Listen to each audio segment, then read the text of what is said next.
Sports. 9 was the magic number last night. 9 big runs, led by some big-time power. Supported 9 shutout innings from 6'9" Jeff Neiman. Tonight, David Price and the Rays look for a perfect 10. The Rays and Jays right now on Sun Sports.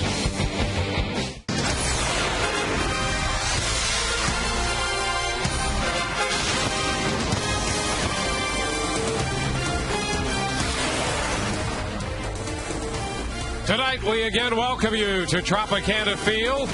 Fans filing in for Game 2 of this series. The Rays big winners last night, and they continue to hold first place in the American League's Eastern Division as the Tampa Bay Rays play host to the Toronto Blue Jays.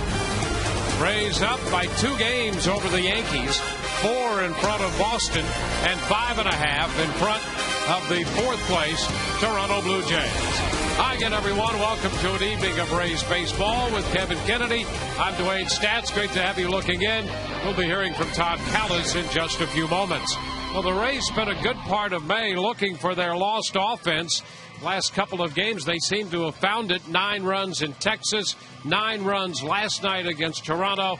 Guys like B.J. Upton and Carlos Pena leading the charge lately. Well, when they hit like they can, they just add to the depth of the Rays lineup all season long. It's been Crawford and Longoria. You expect them to do the job as they're doing right now, but it's BJ that's really key, especially in the leadoff position. And what's been impressive is going the other way, going up the middle, not having the big swing like he had the first month and a half of the season. Lately, he's been getting his points up there, his batting average up there, because he's just been using and taking what the opposition gives him. For Carlos Pena, been waiting a long time. Carlos staying positive throughout this long slump he's had the first 2+ months of the season, but he does have 11 home runs, including 2 last night.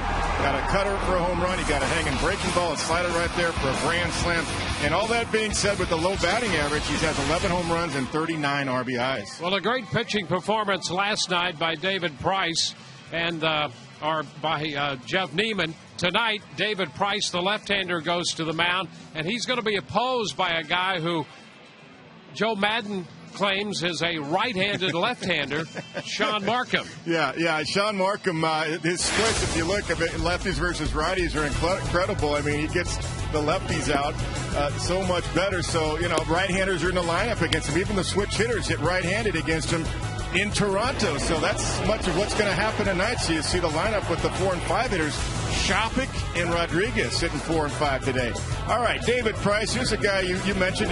You expect him to go deep into the ball game, and as usual, he's 8-2 with a great record, great numbers against Toronto. He went 8 innings in his last start in the same matchup against Sean Markham in Toronto up north. He pitches very well at home.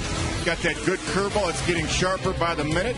And, of course, he pitches between 94 and 97 with that fastball. It's all so confusing, but the Rays are winning. They continue to have the best record in baseball and a big win last night. Tonight, Game 2 of the series on Web Wednesday. Todd has more on that in a moment.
We welcome you back to Tropicana Field. We're less than 5 minutes away from the first pitch tonight. Rays and the Jays on a Wednesday night, which can only mean one thing. That's right. It is a Webb Wednesday as the Rays look for 2 in a row against Toronto to kick off this 6-game homestand. After the Blue Jays are in town, it's a lot of National League teams. In fact, the next 15 games after the Jays are going to be in interleague play. So we're asking you, which interleague series are you most looking forward to?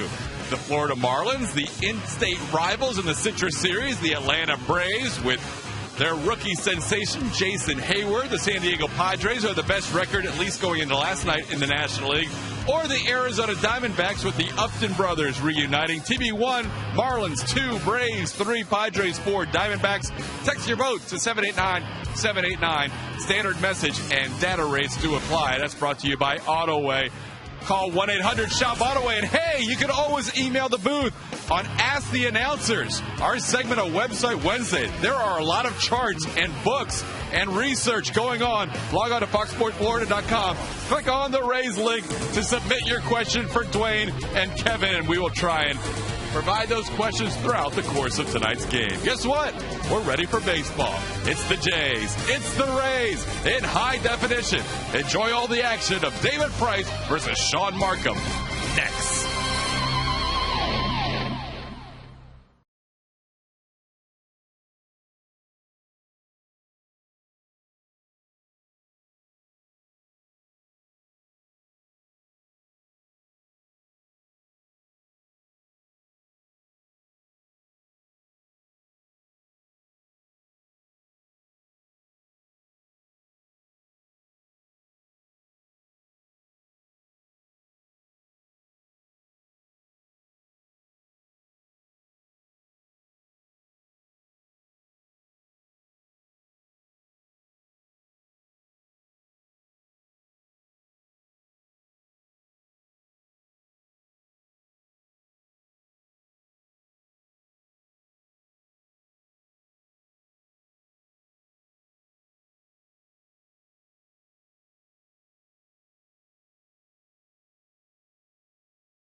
Baseball is brought to you by your Southeast Toyota dealer. You can buy a car that compares itself to a Toyota, or you could just buy a Toyota. Visit your local Toyota dealer today. Toyota, moving forward.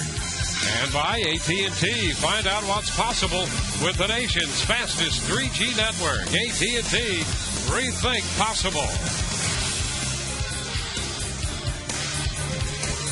Welcome to Tropicana Field. Tonight, the Rays and the Blue Jays meet in the middle game of this series. The Rays have won 5 of the first 7 games played in the season series. And a look at Cito Gaston's lineup. Fred Lewis leads it off, followed by Aaron Hill, a career .292 hitter against the Rays. Adam Lynn has been struggling recently. He's still in there as the DH. He did get a hit last night to break a hitless streak. Vernon Wells, Jose Bautista, 2 sluggers in the middle of that lineup, followed by Lyle Overbay and John Buck, Edwin Encarnacion in third. Mike McCoy's back in there at shortstop. And David Price comes in looking for his 9th victory of the season. 8-2 overall in 11 starts. A complete game, a .229 earned run average, .216 batting average against.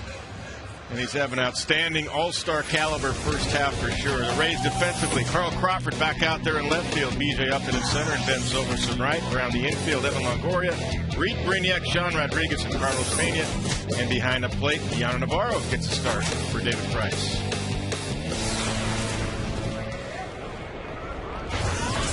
So Joe Madden's club in at 38-20, up by 2 in the East. Joe working in his 5th season as the manager of the Rays, and here's Fred Lewis. First pitch is a strike call. We're underway, right on time tonight at 10 past 7. 72 comfortable degrees here inside Tropicana Field. And there's another strike taken by Lewis. 0-2. Couple of good fastball command right out of the chute, down and in the outside corner. Lewis had a couple hits off Price up in Toronto. He went 2 for 4, and he is called out on strikes. Brian Runge rings him up. A strikeout on 3 pitches. Well, you talk about fastball command. Here they are right here. Here's strike 3. Brian Runge said it caught the outside corner before it went outside. Good look at it. Lewis not too happy with that. Too close to take. Aaron Hill, the pitch is up and away. A fastball, mid-90s from David Price.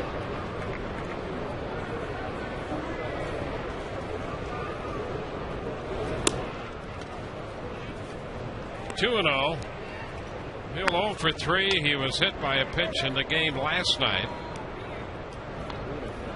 But recently, the offense has been much better for Aaron Hill. Despite that 183 average, he was down around 150 for a stretch. It's a big cut and misses. It's 2-1. But you can be sure that before the season is over, Hill's average and his production numbers will be in good order. Yeah, you got to think so. It's just tough when you get off to a bad start. You're on the climb the rest of the year. 3 balls and a strike.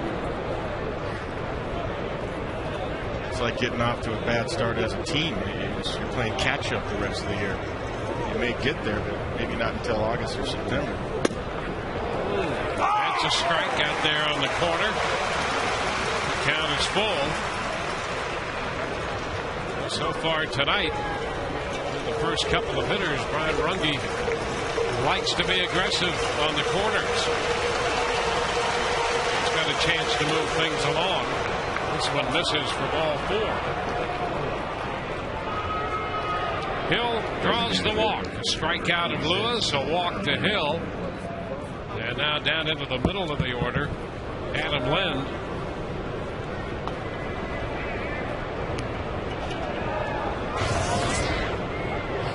Another guy whose numbers will be better than that before it's all over. Man hitting just .212.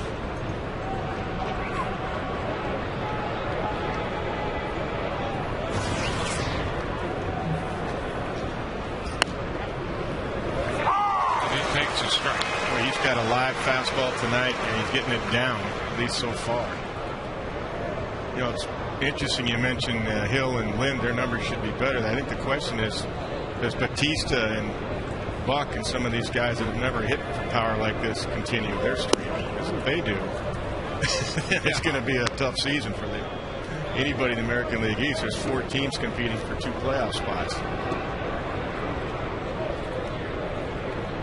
Lind snapped an 0 for 18 last night with a base hit. Cito Gaston has this lineup swinging the bats. They've been very aggressive. He wants him to go up there with an idea, looking for one pitch and swing hard. Yeah, a good pitch in the zone, and it doesn't have to always be a fastball. 1-2. Fastball foul back. But if you're in hit mode as a hitter, and you're a good hitter, and you get a hanging breaking ball, you'll get that by reacting. You're thinking fastball first.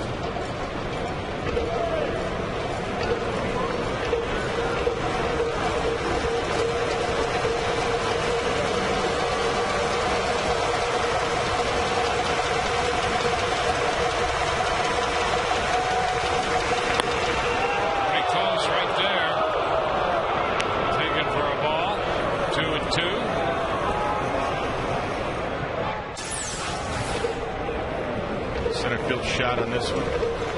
It's off the outside corner. Navarro trying to make it look a little bit better. Give Brian Runge a look. Tap third base side. Longoria back to second out. Over to first. Safe there. Rodriguez got rid of the throw in the middle of the attempted double play.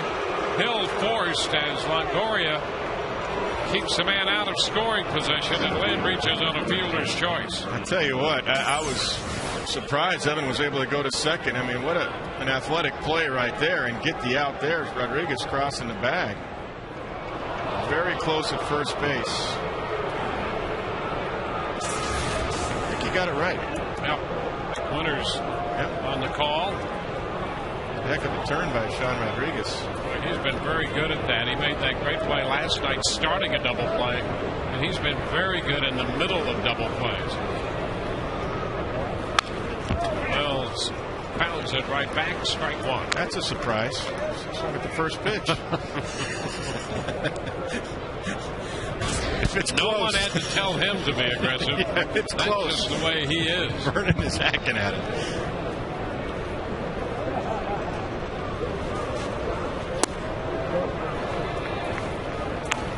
Ball and a strike the count. It's working for him. He's got 15 home runs, hitting .302 coming in, 40 RBIs.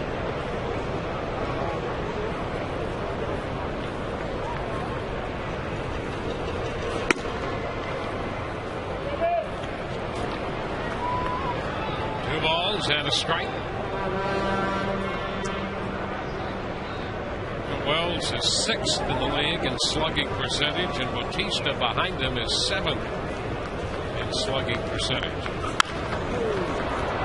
It's out of play. 2-2. Jose Bautista, top home run hitter in baseball, and Wells with 15 is 4th in the individual American League home run derby.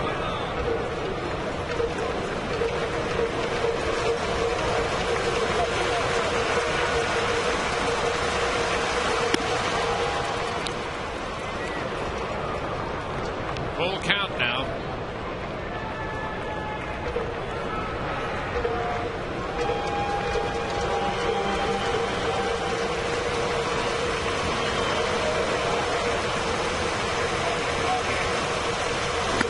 And ball 4 is wide. A couple walks here in the first.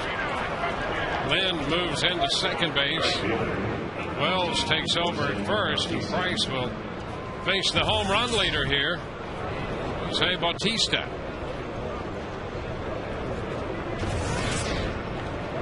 This is pretty indicative when you look at Bautista's numbers and what he's done recently of the message sent by Cito Gaston. 16 of Bautista's last 20 hits have been for extra bases. 16 out of his last 20. Yeah, he just got a fastball there that he couldn't pull the trigger on. That had plenty on it. 96.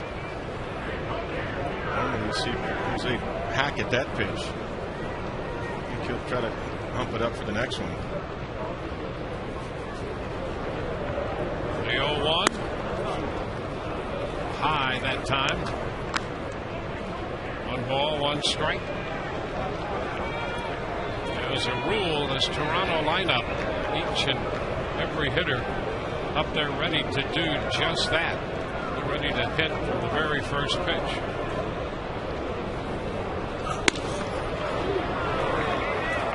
Two and 1. Fastball up and away.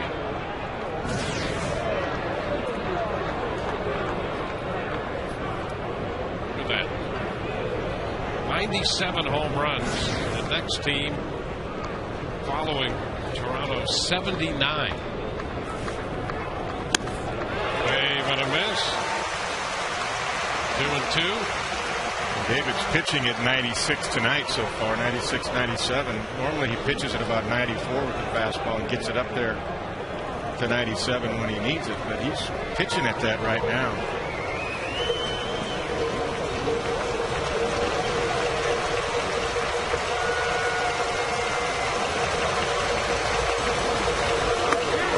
Whoa, strike 3 call. He got him with a fastball. Hard stuff, hard stuff, hard stuff. 2 men left. Bottom of the first coming. No score.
Quick look at Joe Madden's lineup. Finds B.J. Upton again in the leadoff spot. Carl Crawford back in there hitting second in front of Evan Longoria. Kelly Shopping, the DH, hitting cleanup. Sean Rodriguez, and then Ben Zobrist, Carlos Pena, Deanna Navarro, and Reed Brenyak rounding out the Rays lineup. And that lineup will face Sean Markham.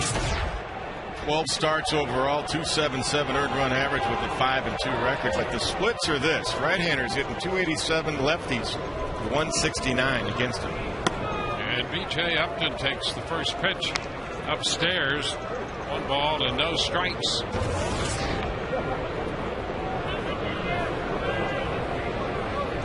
And a high shot down the left field line. That's hooking and will be caught. What a play by Lewis as he went sliding into the sidewall. The ball hooked into foul territory, and Lewis sprinting over there made a heck of a defensive play. He really did. Had a lot of hang time, number one. I thought at first it might be out. It was just a question of fair or foul, and it did not even have home run distance. Look at that play, and a nice slide going up against the wall right there. Just got underneath it too much. Plenty of hang time for the speedy Lewis to catch up with it, but had to contend with the wall and did a nice job. Carl Crawford. Carl's had a couple days off with the off day on Monday and did not play last night. Back in there against Markham.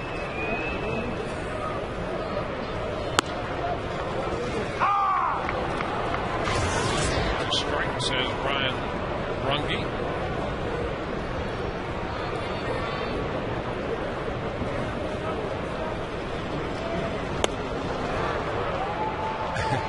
That's why he gets lefties out. That pitch right there. You wonder why the splits are 169 for lefties. That change up right there. The bottom just fell out.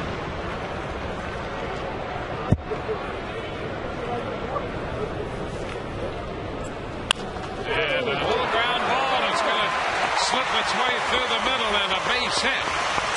So Crawford comes up with a single. He had a similar hit off Markham in Toronto. He had an RBI single up the middle when the Rays got their first run off him.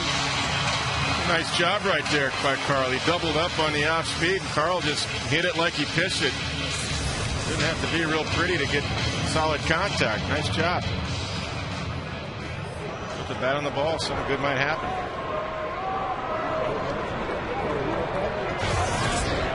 It was Evan Longoria.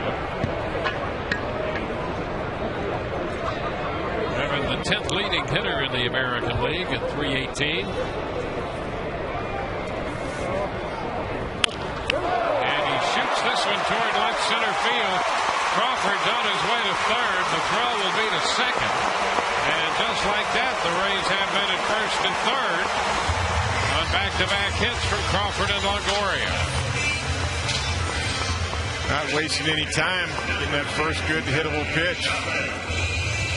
Evan drops it into left center field right here. He gets a fastball middle in and gets inside it, gets enough of it to drop it between left and center for the base hit. Carl Crawford never hesitated reading that ball in front of him to get to third base, and Lewis did the right thing to keep the double play in order, get back into second base. So now Kelly Shopik, who's the DH tonight for the Rays. Kelly with a career .296 average against left-handed pitchers, and since Joe Madden analyzes Markham as a left-handed right-hander, so somehow it translates that Shopik will be the cleanup man. Joe thinks he's facing a lefty tonight. That's it. That's as close to any explanation that I've been able to come up with. Well, and I think that's, in a nutshell, that's the approach. Yeah, that's really it. And you know, the key right for Shopik right here is to get the ball in the air, keep it off the ground. Double play is in order.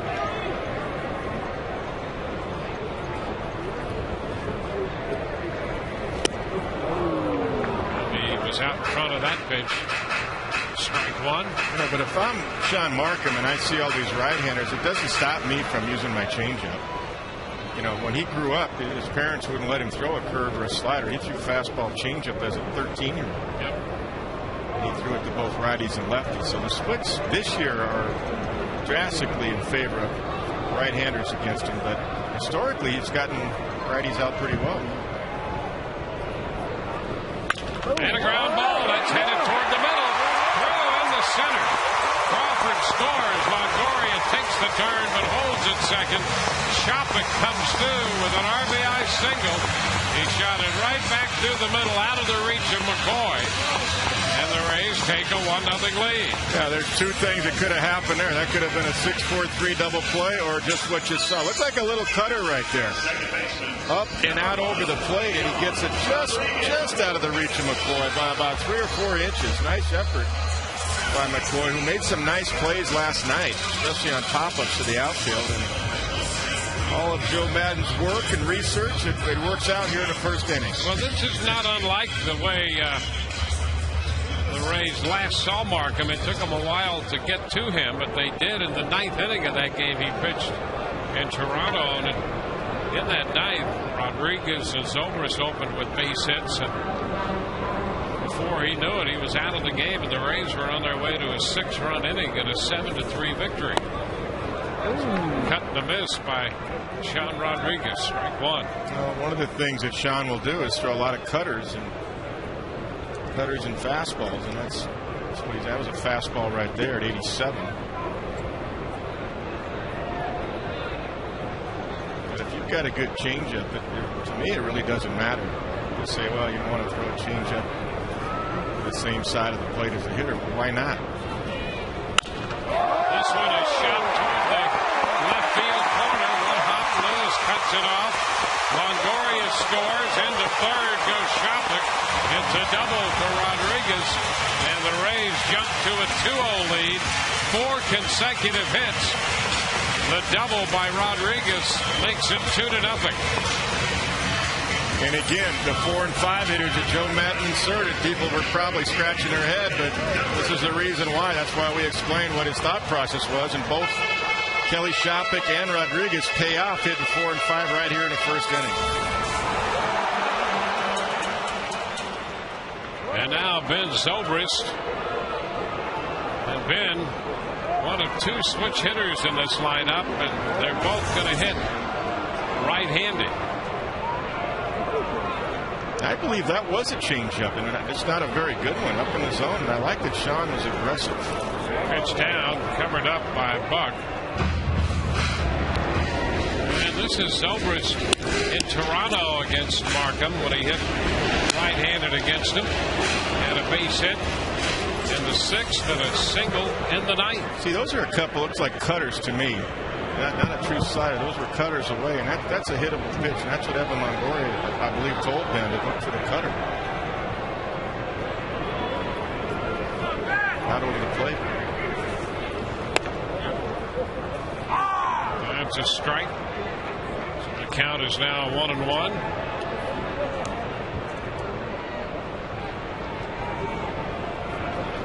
At least like to get one more big run here with a sac fly at worst. As good as David Price looked at the fastball in the first inning, get him at least a 3 spot here.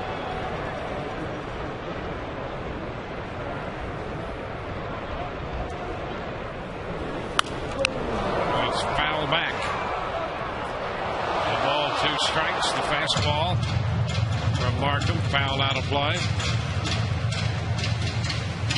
Crawford and Longoria have scored. Shopik's at third, and Rodriguez is at second, driving in his 17th run of the year.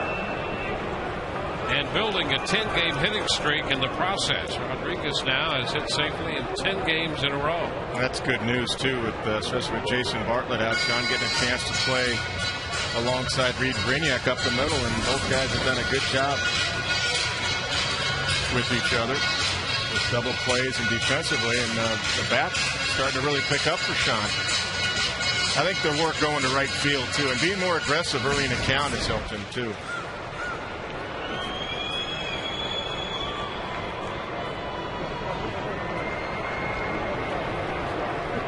John Buck talking to Markham. I mean, they need a strikeout right here, so let's see what they come with for Ben in this situation. And he fouls this one. You know, that's kind of hard to tell. You know, that almost, in a way, it looked like a slider. You know, if it was a changeup. It was 79. Yep.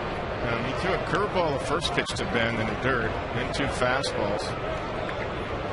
Whatever it was flat. A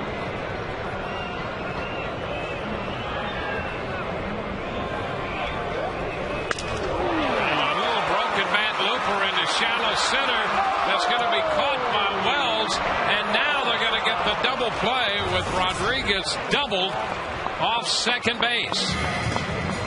So Zobrist hits it into shallow center. A couple of outstanding defensive plays in the outfield, and then the double play getting Rodriguez off second ended. The Rays settle for 2 at the end of an inning. It's 2-0 Tampa Bay.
Will send Lyle Overbay up there.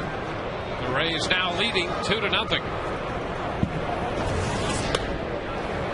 Overbay takes one low. David Price had a couple strikeouts in the first and walked 2 in 25 pitches.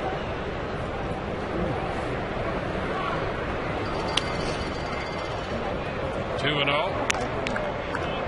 Yeah, that was huge base running mistake by both guys, and we'll get into that. Kelly Shopik made a mistake too at third base. Sean Rodriguez for sure had nowhere to go. Overbay lifts it up the left side. It's foul, out of play. 2-1. The reason is, first of all, Sean's at second base. He's got to be able to read that of Vernon Wells. You can't assume it's going to drop in there, but even if he is off a few feet, that's fine. He's not going to tag up and score anyway. At worst, at best, he's going to get to third base if it drops in. But the real key, too, is Kelly Shopik. That's a strike. 2-2. Overbay starting the night at 226.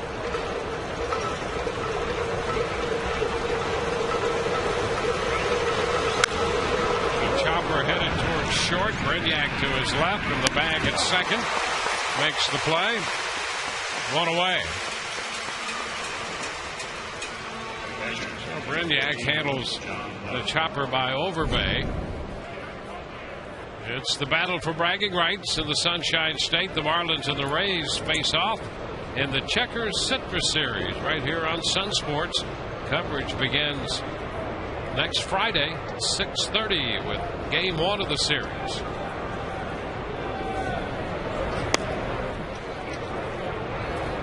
Buck takes one down, 1-0. I'm thinking about that play at third base. Unless Tom Foley told him to go halfway, and that's a possibility. Thinking, well, if it drops in front, he's got to be able to score. He's not going to be able to tag up anyway. But here's what I want to say about that play, and we can show it hopefully in a minute here. You can still get off the bag by 7 or 8 feet. And if he makes the great catch like Vernon Wells did, you still can go back and tag and have time to tag. But if you get 25, 30 feet down the line and you're only going to score if it drops in, otherwise you're just going to walk back to the bag, you're going to see what just happened. That's pretty close right there. It's a 2-2 count now. Look at this fastball. Well, he's live tonight. He's feeling good about it, and he's throwing good pitches with it. That's a good pitch. Boy, Brian, he didn't like that one for some reason. It's better than some of the other ones. Buck fouls it away. Buck's having a good offensive year, and he's another guy who's cashed in on extra base hits with the success he's had.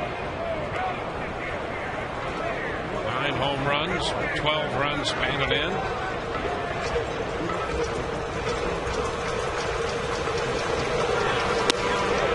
And there is strike 3 call. Well, here that's a great pitch by David. 96 fastball. Here's the play we're talking. Watch Kelly Shopik now, left side of your screen, coming down the third baseline. It's blooped. He's reading it. I think he's reading it on his own. And actually, he's close to the bag. See, if Vernon catches with the slide there, Vernon gets up and gets it back in. But perhaps he could have scored. Perhaps he couldn't have. But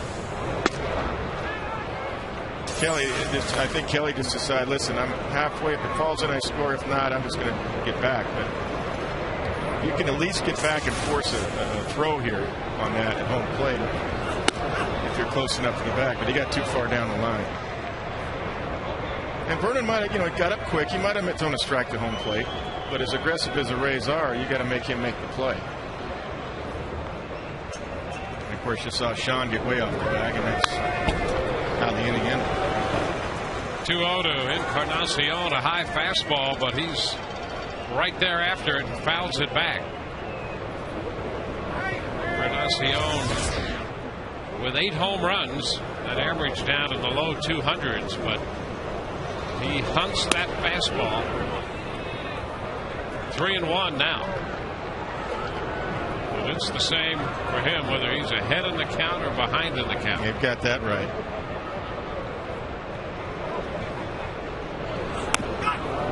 And the pitch is down.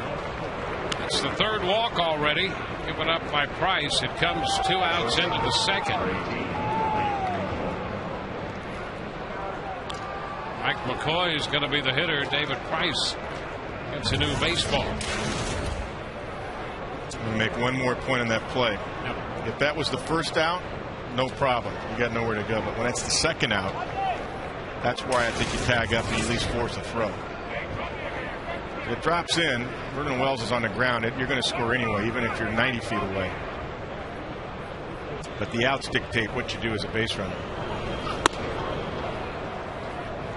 Mike McCoy takes a fastball high. All right, I'm done. Okay. The Rays got 2. They could have gotten more, but they got 2, and that's it. Now we move forward. Yep. Oh, he got a bunt. He missed it. I'll tell you, early, 1-1. this is as consistent as a fastball as David has had as far as upper velocity, 95 to 97.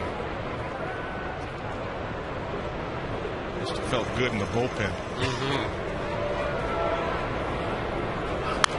It's a foul ball back. You know, I was just thinking about the fuming's probably too tough a term. Maybe ruminating over here about the missed opportunity. Yeah. And you know what? It occurred to me that that's the former manager. Yeah, it is. It is. No doubt about that. Never satisfied. Pitch is high, 2-2. Well, and that's a challenge that managers face, not being caught up in the past in missed opportunities, and then staying 2 or 3 steps ahead in the game, which all managers, as you well know, have to do. But it's only human nature to fret a bit over missed opportunities. I just remember managing in Boston, and you just never had enough in the American League East. Even in the 90s when I was there, you never had enough. And the Blue Jays are a team that's averaging over 5 runs a game. 5 teams in the big leagues scoring over 5, and 4 of them in the AL East. And then you're looking at their best pitcher, Sean Markham. He comes in with a 2.77, and you got him on the ropes early, and you can have a knockout punch, and you get away with 2.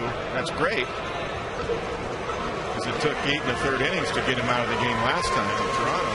That's how I'm thinking. So I'm sure Joe Madden's thinking that too. 3-2 is popped back foul. It's out of play. But it's a constructive criticism. It's not a knock. I understand what Kelly Shopik was thinking. He might not have made it. I mean, Vernon got up quick, and he might have thrown a strike to home plate. But the first instinct, the first intent has to be right. And Sean goes without saying. You know, he just read it wrong. He thought it was a base hit. So those are just things managers have to talk to your players in between innings about and not make the same mistake. 3-2 and a fly ball lifted to center. Upton makes the catch to retire the side. Bottom of the second coming, and it's 2-0 Tampa Bay.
Donate $100 to the Pediatric Cancer Foundation for every Tampa Bay Rays home run televised on Sun Sports.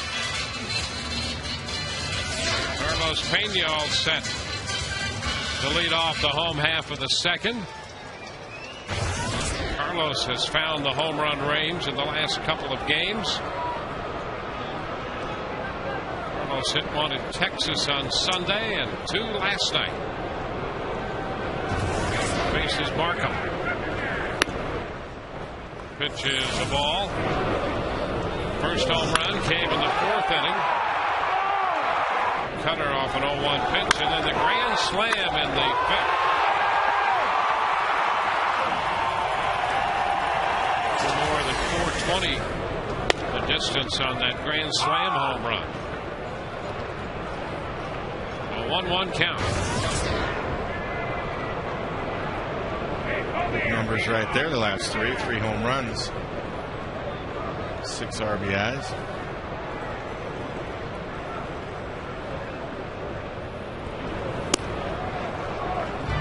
A ball and 2 strikes. He'll be followed by Deanna Navarro, who gets a start behind the plate tonight, and Reed Brignac, the shortstop, who's hitting 9th.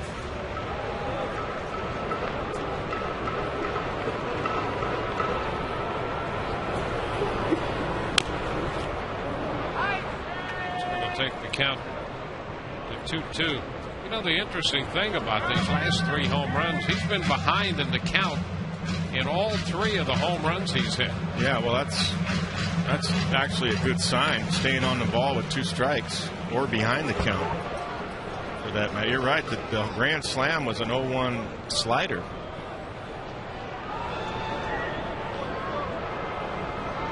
And he was all over it.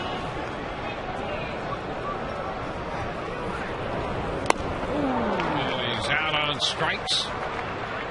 One away here in the second. Let's check in with Todd. Dwayne, on Monday, they had the latest updates in the American League and National League All-Star voting. The All-Star game just about a month away, and you will see that in the current polls that both Carl Crawford and Evan Longoria would be the starters. Crawford right now 3rd in the outfield in votes. He's about 150,000 ahead of Josh Hamilton. And Evan Longoria has increased his lead at third base.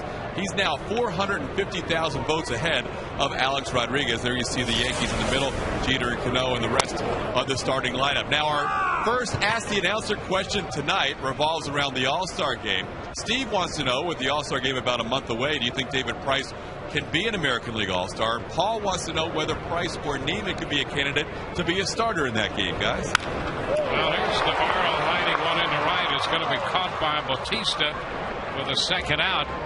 Well, there's no question that both those guys should be on the All-Star team. I mean, Neiman, here's a guy 6-0, and he's right now he is 5th in the American League in earned run average. So a big yes to Neiman. Yeah, and he did shut out the team leading in baseball home runs last night at 97 with a 2-hitter. 97 home runs as a team for Toronto. So yeah, he's definitely an All-Star candidate to me. I mean, when you're leading baseball the best record, you've got to have 4 or 5 All-Stars, and a lot of it, the reason the Rays do have the best record is because of their starting pitching. Still first in the American League coming into this game at 3-2-7 as a 5-some. 2-0 the count to Brignac, and the other question involving David Price. Well, he's got 8 wins. There's nobody in the league with more wins than he has. He's 8-2, and he comes in with the best earned run average in the American League. So that would be a big yes to that one as well. Yeah, we got 3.5 weeks to go, or almost a month ago before that game. So I mean, there's a good chance David Price can be into double figures and beyond as far as wins. He gets a win tonight, that's 9, and it's June the 9th. 2-2 the count to Brignac here as he faces Markham. It was Brignac's double in the 9th inning of that game in Toronto that chased Markham from that game as the Rays went on to win it 7-3. And he takes this one a strike call to retire the side. 1-2-3 go the Rays. Through 2, it's 2-0 Tampa Bay.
underway, and it's still not too late to join the team with Rays season tickets. Ensure the best seats, biggest savings, and all the great benefits, including postseason opportunities. Visit RaysBaseball.com or call 888-FAN-RAYS tonight.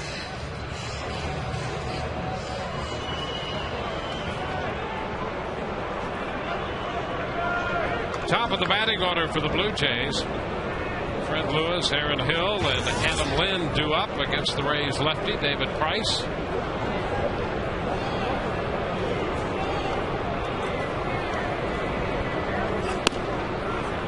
First pitch is a little wide. Ball, no strikes to Lewis, who struck out looking on a pitch away his first time up. This one is chopped foul down toward the bullpen. 1-1. Price has made a few more pitches than he would like early. 2 pitches into the third, he's up to 50. That counts higher than he would like. And so is that pitch. 2-1. Fastball up out of the strike zone. Yeah, second time around the lineup, he really hasn't thrown any curveballs tonight. His fastball's been so good. Is behind Lewis, 3-1. The ERA leaders in the American League. Price with a couple of scoreless innings at 223 now. And he walks Lewis. So leadoff pass. Let's check in with Todd. Dwayne, thanks a lot. Nick Grasso on my right, Pinellas County Athletic Director, Lannis Robinson on my left, Hillsborough County Athletic Director. Guys, we have a big game coming up Sunday after the Rays game here against the Marlins. Tell us about it. Yeah, once again, we're looking forward to it so we can showcase the talent of Pinellas County against our counterpart over in Hillsborough. So we're excited about it. Hillsborough versus Pinellas. You've done this how many years now? This is our 4th year, and it's a great opportunity for all of our student athletes to come out here and be able to show their talents. I've got to think, Lannis, as you look at these guys come out on this field, that their dreams are about playing on this field sometimes, so a chance to get out here has got to be a thrill. Oh, absolutely. I'm sure that they want this to be the first time out of many opportunities.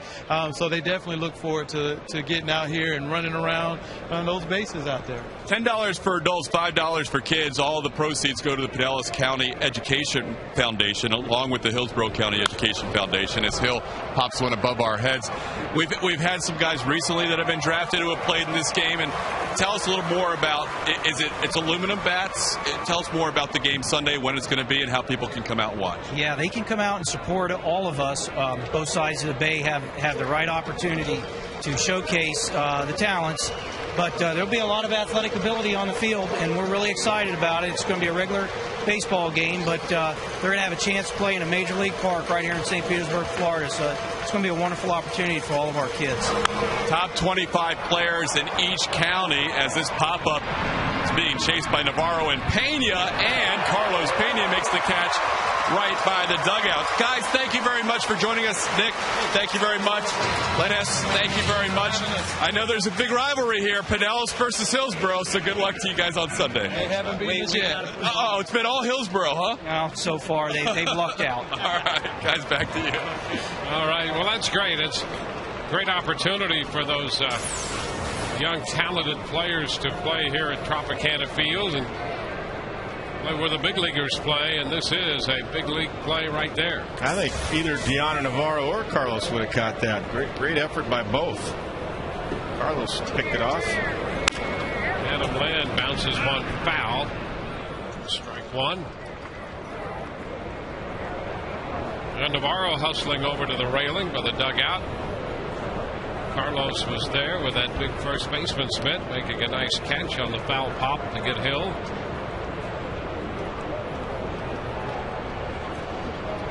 Runner at first is Lewis. And in the batter's box.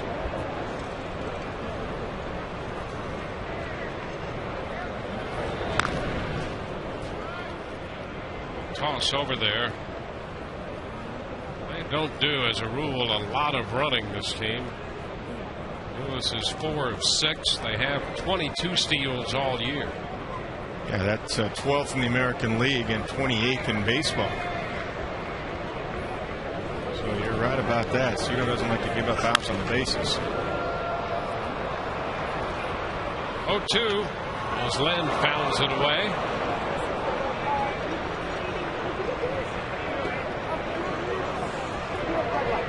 Cedar had some good base stealers back when he had those championship clubs with Toronto back in the early 90s. He had Robbie Alomar and Paul Molitor, both guys would run at any time. Little tap back to the mound, and Price goes to second out there. Throw to first, not in time. Price got it back to the bag at second, and the Rays get that out there on Lewis. 2 gone. That's a fielder's choice for Lynn. And only because he can throw it down to second base at 97 miles an hour did he get Fred Lewis. Nice play by David to stay with it. Squared up nicely. Threw a bullet to Brignac, and he's still looking for 2. He's not satisfied for 1. Nice turn by Reed. I'll tell you, both these young infielders the Rays have now, Brignac and Sean Rodriguez, they're impressive night after night. And that's just part of the great depth that this team has. Wells takes ball 1. Rodriguez made that great play last night to start the double play. He did, and they seem to get a good rhythm together, working together the last few games here with Jason Bartlett out. Hopper, short right. Zobra's coming in, and he makes the play to retire the side. Man left. We go to the bottom of the third. 2-0 Tampa Bay.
Disseminated without the express written consent of the Tampa Bay Rays. Rays scored 2 runs in the first. Crawford and Longoria driven home by Shopik and Rodriguez respectively. And it will be the top of the order. B.J. Upton stepping in, leading off the home half of inning 3. And he bunts. Pretty good one. Tough play. Way late on the throw. And Upton has a bunt single. Boy, that's a great part of the arsenal for Upton to incorporate into his game. Boy, you're not kidding. It's a nice job by B.J. Just got it right out in front in between Buck and Markham. Buck makes a nice play to get to it as Markham ducks down, but B.J. is clearly by the back, smelling one base hit all the way. Running smoothly right through the back. Love the thought process there. That's great. Lead off the third here with a bunt base hit. Well, Upton has seen recently what a bunt single can do for Sean Rodriguez. It's helped to extend his hitting streak to 10. He's had a couple of fun hits during that streak. And B.J. Upton into the act here. That's very encouraging. I mean, with his speed, a base hit's almost as good as an extra base hit because he can steal second. It's a nice combo here with Carl Crawford up too. You got BJ on first base looking to get some pitches for Carl. Got to go quick to the plate. Pitches away. 1 ball, no strikes. Carl's base hit to center led to a run in the first. You're right, though. Sean Rodriguez, I know you mentioned last night, has 5 bunt base hits. And there were a couple of games in his 10-game hitting streak where that bunt hit was the only hit he had that night. And if I'm not mistaken, those 2 bunt hits turned into runs. Yeah, they turned into big innings. A couple of times he's done that. Up the middle. Grabbed by McCoy. Throw to first is in time. Well, McCoy has shown some great range on pop-ups in there. Maybe shaded that way, but he got way behind the bag at second and made a nice play to get Crawford. Oh, you're not kidding about that. I thought that was through up the middle for sure. Got a nice big hop there at the end. Stayed with it from the second base side and does get Carl Crawford by a full stride. That's a nice play.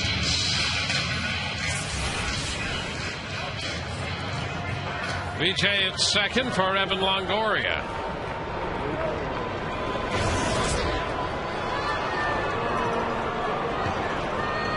Crawford had slipped one through the middle his first time, and McCoy was pinched over that way a little bit that time, but still made a great play on that ball. Evan takes it inside. Well, I think, too, he was covering on the steal, so it gave him about 5 extra feet as he pinched towards second because BJ was on first. Otherwise, that is a base hit in first and third situation. A 1-0 count.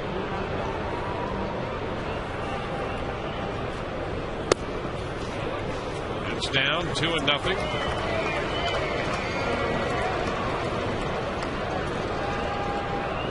Not a bad time, even though Evans up here. It's not a bad time for BJ if he can get a jump to get to third base early in the count with 1 out. And pick his spots here.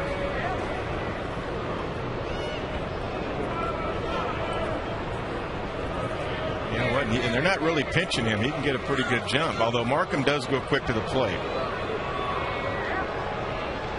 That's the only problem. He slide steps. There he goes. The pitch is down, and there's no throw. So Upton and the Rays thinking exactly that, and BJ has his 18th steal of the year. Yeah, if I'm Toronto, see, I'm holding him on there because with 1 out, that's a good move by BJ. Actually got a walking lead. Nobody was really pinching him. Hill wasn't even close. And McCoy was playing over in the hole at short, so BJ read that. That's an outstanding job, outstanding read by BJ. Now, behind Longoria, they're going to go ahead and walk him intentionally. Well, you know what? They were going to do that anyway. Even with BJ at second, there was a base open. A double play was in order. The count was 2-0. They weren't going to give Evan anything to pit anyway. So I still don't have a problem with BJ stealing third. I think it's the right move. You force the other manager to make a decision. Okay, took the bat out of Evans' hands. So be it. Kelly Shavic's just got to do the job again. That's why he's hitting fourth tonight. But remember, again, there was a base open at first anyway with BJ at second. So what's the difference? The difference now is a sack, ball in the air. You get another run. That's the difference. So here's Kelly Shapic, who singled home a run in the first. And he bunts that one, popping it foul up that right side. And the Rays, as we know by now, if they have men at first and third in this situation, in this case 1 out, they're always a threat to try to use that safety squeeze. Right, you can see that Kelly not quite as adept as some of the Rays that have been here a couple of years with Joe Madden at doing that, because that ball was up and not a good pitch. You got to bunt a strike and you got to bunt it towards first. Kelly hasn't done a whole lot of bunting in the big leagues in his career. Backhanded stop by Buck. 1-1.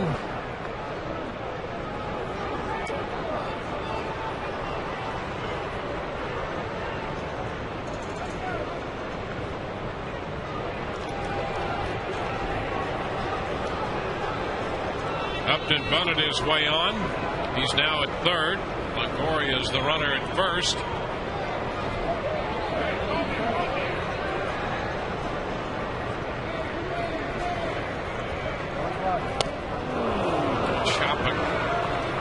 Missed the off-speed pitch. 1-2. Sure did. That ball's down to begin with, and he's got to look for a ball up to get in the air. Now, of course, with 2 strikes, he's just got to put it in play. Preferably keep it off the ground.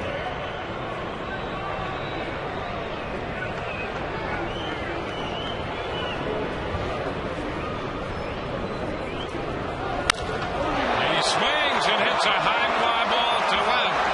Lewis back to the wall for it. Makes the catch. The tag. Upton's on his way to the plate. Into second goes Longoria, and the Rays pick up their 3rd run. Shopik drives in the run with a sacrifice fly to deep left. That is a great at bat, and he knows he has to keep it off the ground with 2 strikes, and he's still able to get it in the air and almost out of the ballpark. That ball had some carry on it, but a nice job with the uppercut swing to make sure if you made him out that it was going to be in the air and not on the ground for a double play. Great job. Great job by Evan Longoria to tag, too. That ball was so deep, he read it perfectly. So Evan tags as well and gets to second base after BJ scored. So Shopik picking up his first 2 runs batted in a Rays uniform. And here's Sean Rodriguez. The pitch is inside, 1-0. Sean doubled in a run in the first to extend his hitting streak to 10. And you know Sean wants nothing better than to drive that other run in after getting doubled off on the pop fly in the first inning.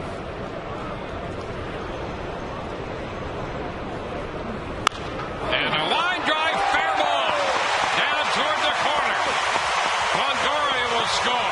Rodriguez on his way to second with a stand-up double, and drive in the run he does. It's 4-0 Tampa Bay. Well, he does indeed. He makes up for his blunder on the bases. It happens. It's over with. Turn the page and comes up and gets that 4th run and got a fastball in off the plate and gets his hands inside it. And look at this. Fair ball. Good call down the third base line by Mike Estabrook. That's your checkers double the game right there. And because Evan tagged up and went to second on Kelly Shopik's sac fly, he scores easily. Here's Ben Zobrist now with Rodriguez at second.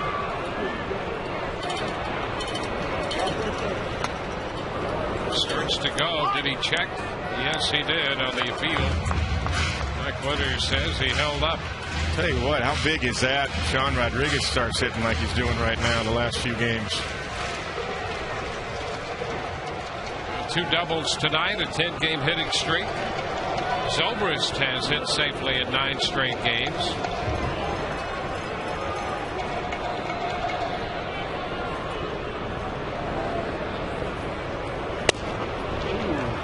He takes a strike. There's another run out there for you, too. Rays with 2 in the first. They have 2 in the third. Another man in scoring position.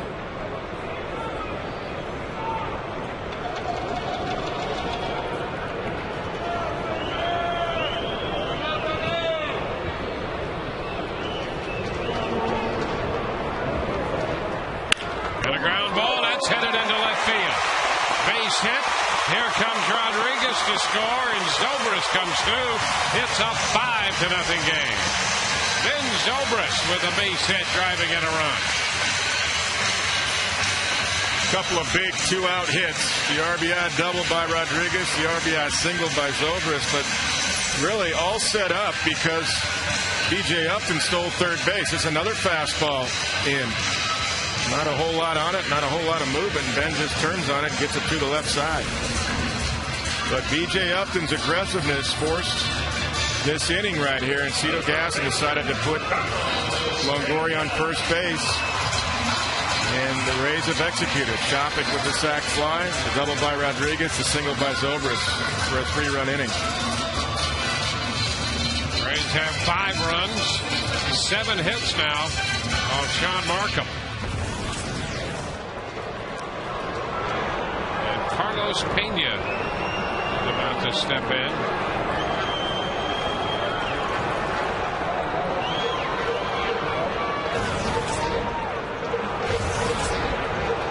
Pena struck out swinging on an off-speed pitch in the second. first, and Zobrist is back in. You know, not only has Zobrist hit safely in 10 games in a row, he's hit in 20 of his last 21 starts.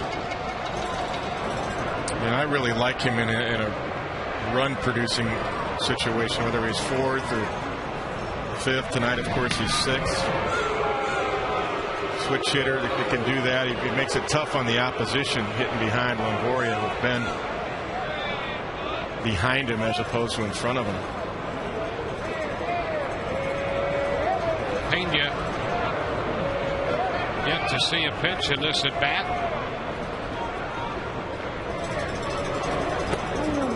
You know, and what I'm saying by that is, you know, Ben in front of him, I think there were times he thought he had to get on base in front of Evan. When he's behind him, he cleans up what Evan doesn't get. You know, that's a dangerous weapon to have. I like that. You know, Evan, they put on, he took it out of his hands. Okay, you want to do that? Well, you're going to have to face Ben Zobrist at some point then with men on base.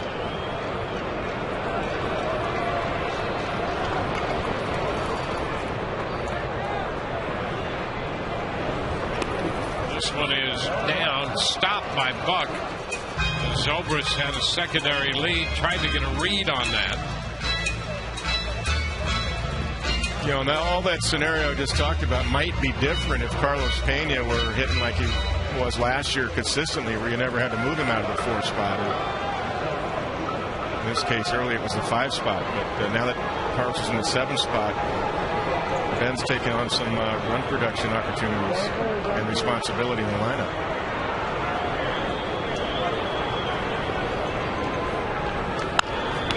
Roller to second. Hill makes the pickup. Actually, that's McCoy out of the stretch. So the Rays come up with 3 and lead, 5-0.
We move to the 4th inning, and it's time for our AT&T Mobility Trivia question.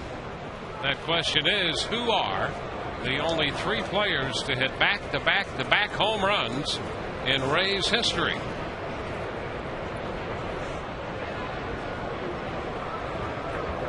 This is the anniversary of that occurring.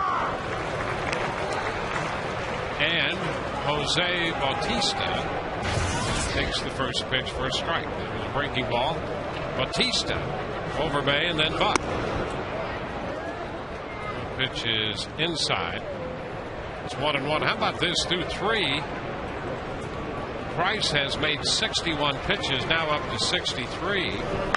Markham has made 47 pitches, but the Rays have 5 runs and 7 hits off him as Bautista pops out. Well, Price has made quite a few more pitches than Markham, but the Rays have the runs. Hey, let's check in right now with Todd Callis. Dwayne, Carlos Pena with that put out leads us to our next questions in Ask the Announcer on this Web Wednesday. You can log on to foxsportsflorida.com, click on the Rays link to ask your question. We have Jim who wants to know if Carlos should bunt more to prevent the overshift. Marcus wants to know if hitting 7th in that lineup is taking the pressure off Carlos. And Kyle wants to know, and here's a line drive past the diving Reed Brignac. Lyle Overbay with a 1-out base hit. Kyle wants to know if the 2 home runs may have gotten Pena out of the slump. So a lot of Carlos Pena interest tonight, guys. Back to you. Yeah, and I think the most interesting question right there has to do with him hitting 7th. And I think there's some truth to the fact that you drop a guy down to 7th in this place, and it does clear things a little bit for him. And Joe Madden was concerned about the same thing that we've all been talking about with Carlos, and that you'd love to see him. Madden says he'd love to see him organize his strike zone more. Well, define it a little bit more. He's gone out of his strike zone. He's chased pitches up that he normally doesn't chase when he's swinging the bat well. And I think hitting 7th is just a great spot for a guy to kind of clear the air and get right back into organizing that strike zone again. Yeah, I think it's actually the perfect spot right now. I wouldn't want to see him any lower than that, but until he gets the batting average up and more consistency with the strike zone, I would want to see him back up in the 4 or 5 spot. I like what I said earlier, like Ben Zobrist sitting 4 a lot of the time. Tonight, of course, he's 6. Until things change down the road, and they may. But if they don't, I think Ben is more than capable of being in a run production spot until Carlos gets going. But I think last night, he stayed on some pitches that in the past he had pulled off of.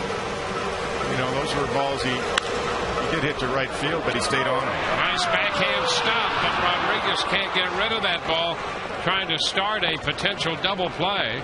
He had to go to his right to backhand it, had a play on Overbay, and if he gets rid of that, he's probably got a chance to double up the catcher, Buck. Yeah, for sure, a slow-running catcher, and he just couldn't get it out as he tried to make the flip to Brignac. If he does, it is a double play. Kind of so used to seeing Sean make those plays now, he's surprised when he doesn't. So it's 1st and 2nd with 1 away. I think Encarnacion will be the hitter. I think, Dwayne, to answer the question on bunting, not really. It's not going to stop the shift. If he bunted every time with nobody on, it's not going to stop him because they have the third baseman as it is up close to take the bunt away until it's 1 strike. So that's what's going to stop the shift is if he takes some of those outside cutters and sliders that are away and drives them to left center. That's what's going to stop the shift. But until he does that, if he keeps pulling over on off-speed stuff, then they're going to keep the shift on him. 1-0 the count. And a fastball misses. That was a base hit, by the way, for Buck, as Rodriguez tried to backhand it with some extraordinary effort there, trying to get there to start a play. And when he could not get the throw away, everybody was safe, and Buck gets hit number 2 for the Blue Jays, and there's ball 3 low to Encarnacion. You can't take this club for granted, even though David has a 5-run lead right here. Now it's 3-0, 2 on. Too much power in this lineup. That's a strike. 3-1. But Price has had good velocity, hasn't always had the command of that fastball that he would like. We've given up 4 walks now, and that is another walk.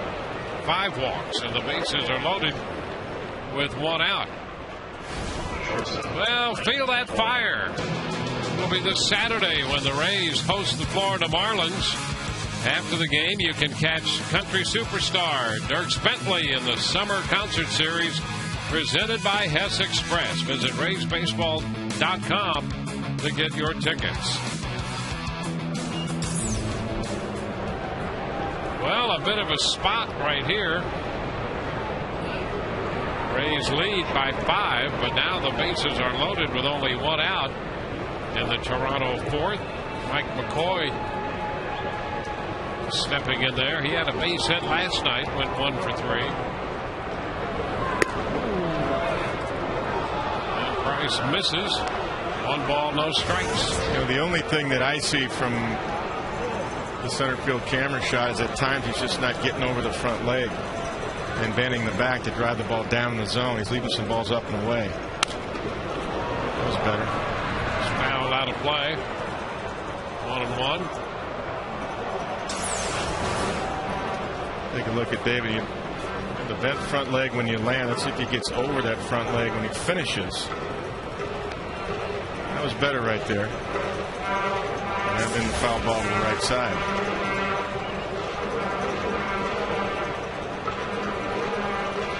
Two singles and a walk. The bases are loaded. And it's 2-1. See, that one to me, he stood up a little bit. He really didn't see the finish. Jim Hickey sees that from the bench. There's no doubt about that. That's why the walks tonight, there's so many walks. This is a single game high in walks already for the Rays' 24-year-old left-hander. 5 walks tonight. It's a big sequence right here. A big out to try to get. 77 pitches already. You can see the first 2 innings. 48 pitches, 16 already here in the 4th, with only 1 out. Big pitch right here. 2-2. And he got it. Strike 3 call. McCoy caught looking. That will be out number 2. Big strikeout right here. Boy, the ball just jumps out of his hand. Good finish there. Saw the back of his number right there, flat. Look at that. Nice finish. The head down, and you get down through the zone when you're able to do that. That's getting over your front leg and making a pitch. Excellent. Nice adjustment. 2 gone with them loaded, and here's the top of the order, Fred Lewis. And a first pitch strike to Lewis, a fastball. You know, sometimes, I mean, David, the ball just comes out of his hands so easy that you just kind of throw mechanics out the window. But, you know, sometimes when you see the same pitch up and away or from righties, you realize, you know, I must be doing something, so I got to make an adjustment. And David is. He's making adjustments. Nice. Strike 2. The last 2 now. Doing the last 4 pitches. I mean, he's really finishing them off now. Driving right through his target down the zone. Might as well go for the punch out. Buck second and Encarnacion at first. 0-2 the count to Lewis. Down and away. 1 ball, 2 strikes. He had something extra on that pitch. He was up at 97. Well, that's what I like about David. He's smelling strikeout. Why not? You got the count in your favor to do it. He's got the ability to do it. To drive it up a notch or 2 at 97.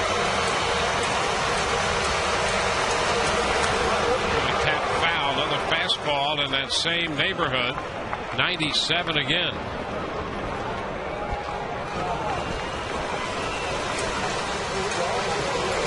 He's got the hard slider. He's got the curveball. I wouldn't want to see a curveball because that's a contact count here for a contact hitter. And that's a hittable pitch unless it's buried in the dirt. Hard slider's okay. Either that or the fastball again. And a foul ball back. Fastball. And that had plenty on it. He's staying pretty steady, 96, 97 with the fastball. Now, Fred, you know, could shoot that thing to left field. He's late on it, but if he cheats a little bit and it's still away from him, he can shoot that thing into left field. I mean, you could think about trying to go up and in on him, get right under his hands, and I don't think he can catch up.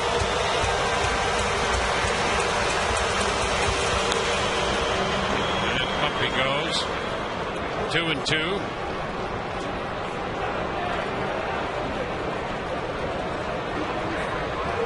Here's the money pitch right here. It's where you want to make it happen. Well, another 2-2 count. He went 2-2 to McCoy. Got him looking. 2-2 to Lewis. And a broken bat. One hopper toward the middle. Rodriguez to second. They get the force with the toss to Brignac, forcing Encarnacion, and that retires the side. Blue Jays leave him loaded. A nifty little play here by the Rays infield. 5-0 Tampa Bay.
Ball is brought to you by Geico. 15 minutes could save you 15% on car insurance. Visit us at geico.com or call 1-800-947-AUTO. And by Dodge Ram Trucks, award-winning Ram trucks, plus a new heavy duty, make it one of the most powerful lineups in Ram history.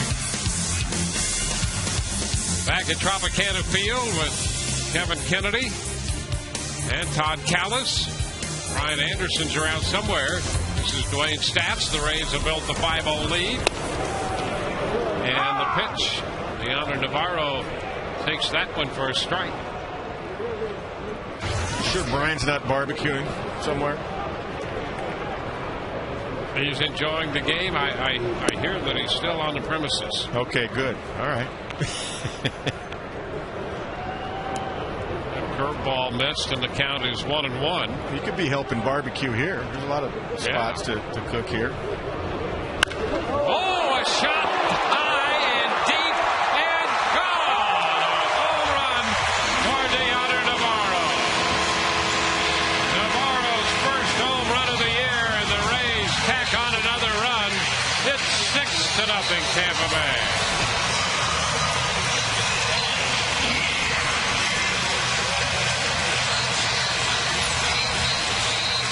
Let's take a look at this pitch from Sean Markham. Another fastball in. Just right there, and Leonardo knows it. Beautiful swing on that one. Well, this lineup has worked out so far tonight. 6 runs on the board into the 4th inning. Here's Reed Brignac. He takes one a little low. A ball and no strikes. Well, they got 2 in the first. Could have gotten more. They got 3 in the third. Now 1 here in the 4th.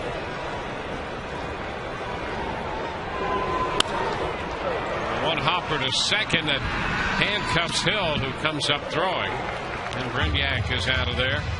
Hill to Overbay. Let's get the answer to our trivia question tonight, our AT&T trivia question. The question being, who are the only 3 players that back-to-back home runs in Rays history?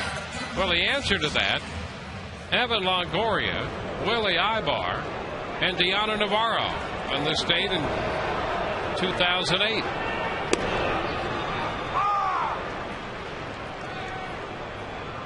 One strike to count to B.J. Upton.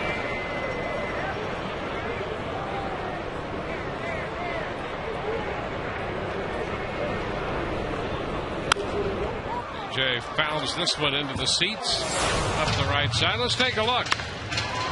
Against the Angels.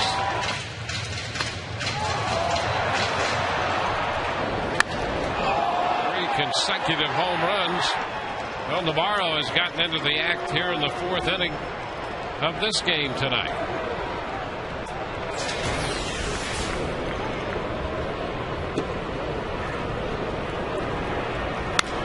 And a base hit into left field. Upton's on base again. DJ's second hit tonight. Took a great catch on a foul ball to retire him his first time up. Upton was on base 4 times last night.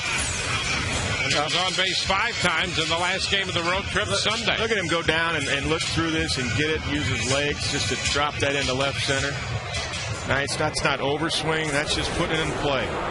That's just a nice contact swing. And he's getting some hits out of doing that the last few days. Getting that batting average up. And, you know, that bunt base hit and that stolen base helped create a 3-run inning in the 3rd. Some small ball.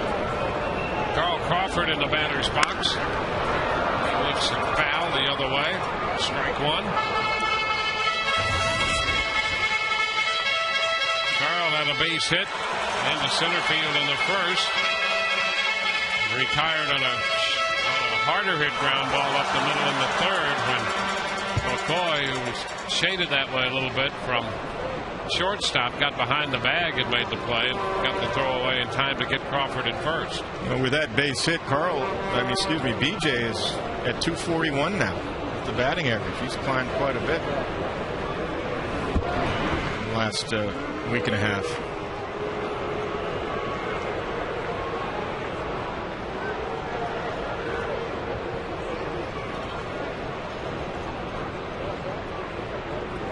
Rays tonight have 6 runs and 9 hits off Markham.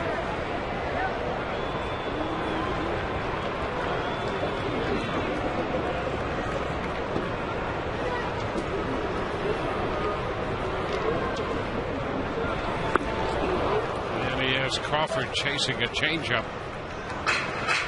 0-2.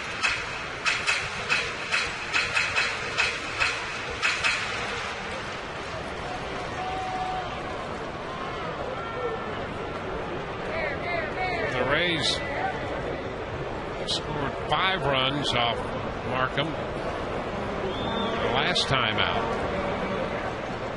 They have 6 off him tonight.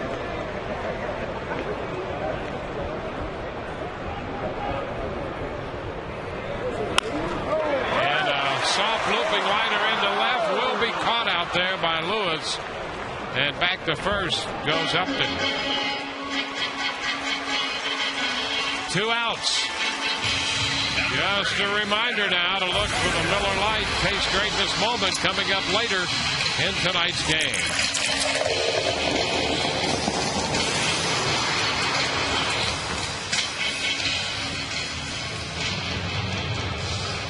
Evan Longoria.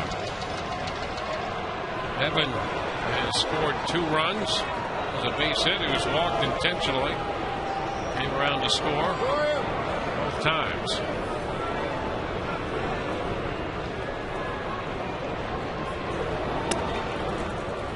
It's a good look at this one. Over but low. 1-0.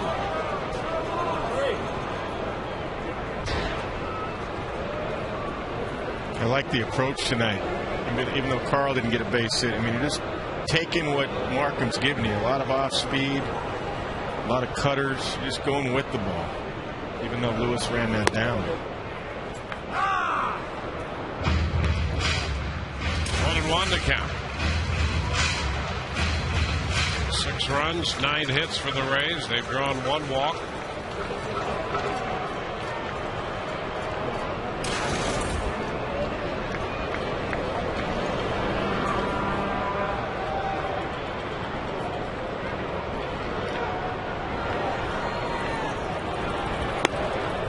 It's inside to Evan. 2-1.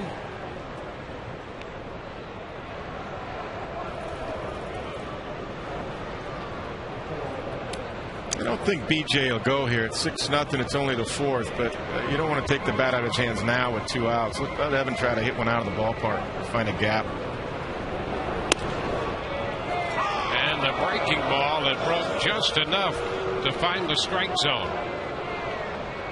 And it's 2-2. Now with 2 strikes you can go.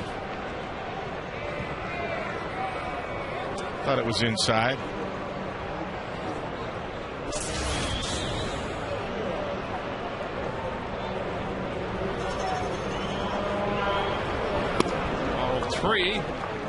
So the count is full, and with 2 outs, Upton will get a start off first base.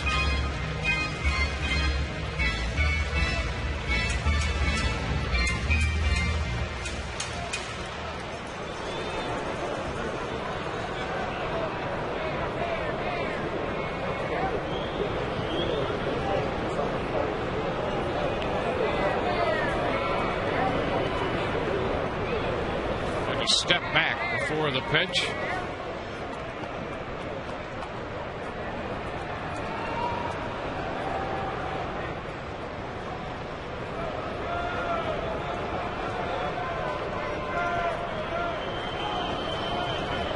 There he goes, the pitch, and that's lined toward the corner.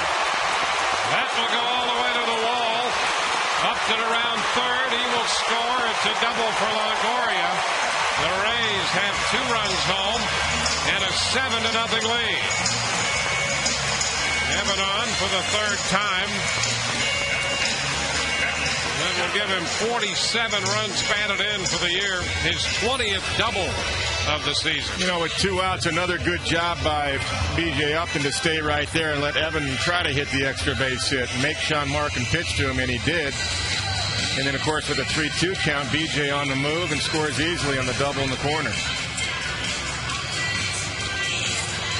That's good base running there, knowing when to steal, when not to steal. And let your three-hitter drive the run in.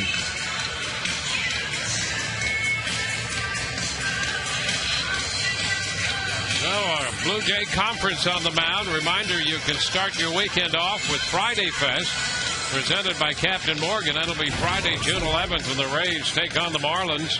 And the first 10,000 fans receive a collectible Carlos painted T-shirt presented by the St. Petersburg Times. Visit RaysBaseball.com to get your tickets today.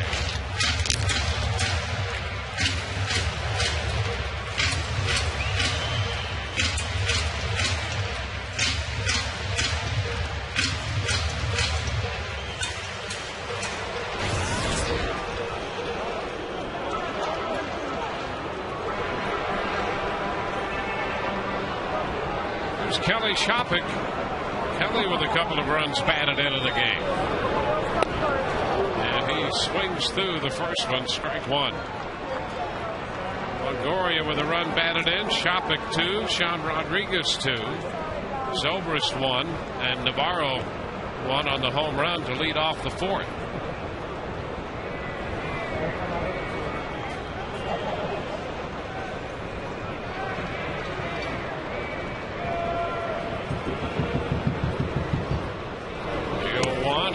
Low and away.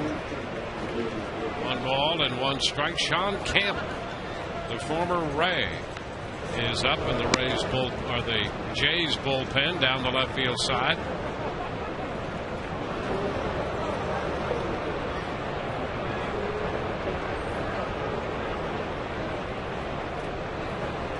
A 1-1 count to Shopping. That's pulled foul toward the bullpen. 1-2. 10 hits allowed tonight by the right-hander Markham. The Rays have matched their total off him in his last time out against them in Toronto. That was through 8 1/3 innings. 10 hits and 5 runs. Jumped his ERA from 2.77 coming in to right now 3.39.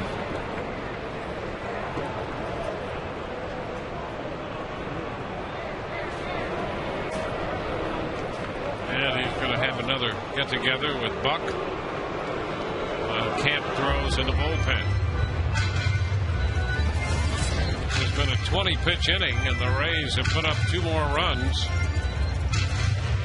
It's pretty clear why righties are more effective. He just doesn't have a put-away pitch. He used to throw a slider before the surgery, but I've seen cutters, but not the slider he used to have. He does flip up a couple of breaking balls, curveballs, and he doesn't throw as many changeups to right-handers, and I'm not sure why. You got a good changeup. You got a good changeup. And a swing and a miss. Fastball got by Shoppett. So the Rays scored 2. The leadoff home run by Navarro started the scoring in the inning. They built a 7-0 lead.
Keep Your Edge Spotlight, brought to you by Just for Men Mustache and Beard. Sean Rodriguez in our spotlight with a couple of 2-base hits and 2 runs batted in.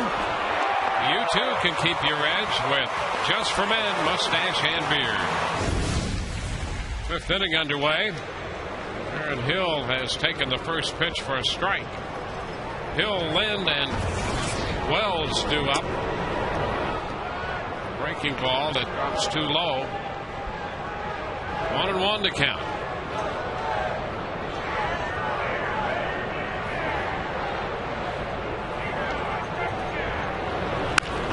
Ground ball headed to short. Renyak scoops and throws. 1 up, 1 down in the 5th inning. David dropping in his curveball for an out there now. So he gets 3rd time around the lineup here. I can see him have a nice efficient inning, trying to get a little bit deeper into the game. Pitch counts at pushing 90 here. Well, all of the innings, with the exception of the 3rd, have been over 20 pitch innings. 13 in the 3rd. There's a strike to Adam Lind. So he had 85 through 4. 1 ball, 1 strike. Well, he came out blazing tonight, though, didn't he? He had an electric fastball right out of the get-go. Still does.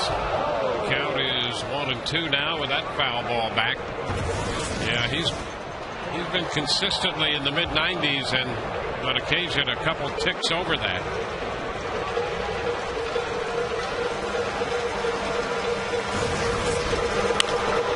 Liner the other way into left. 1 hop and a base hit.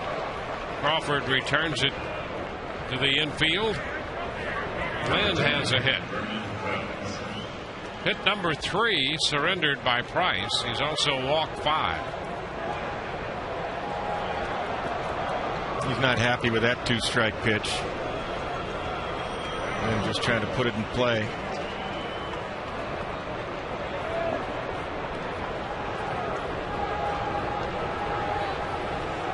Vernon Wells. This one on the ground. Scoop by Longoria. Out at second. Out at first. What a double play. 5-4-3. Longoria, Rodriguez to Pena. The Rays turn in another dandy defensive play to start the double play. That takes care of Toronto in the top half of the 5th in grand style. Rays lead 7-0.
You can't show this play enough. It was such a great play by Longoria to start the double play. Well, we're going to see this all night on highlights all across the nation. This is a fantastic play.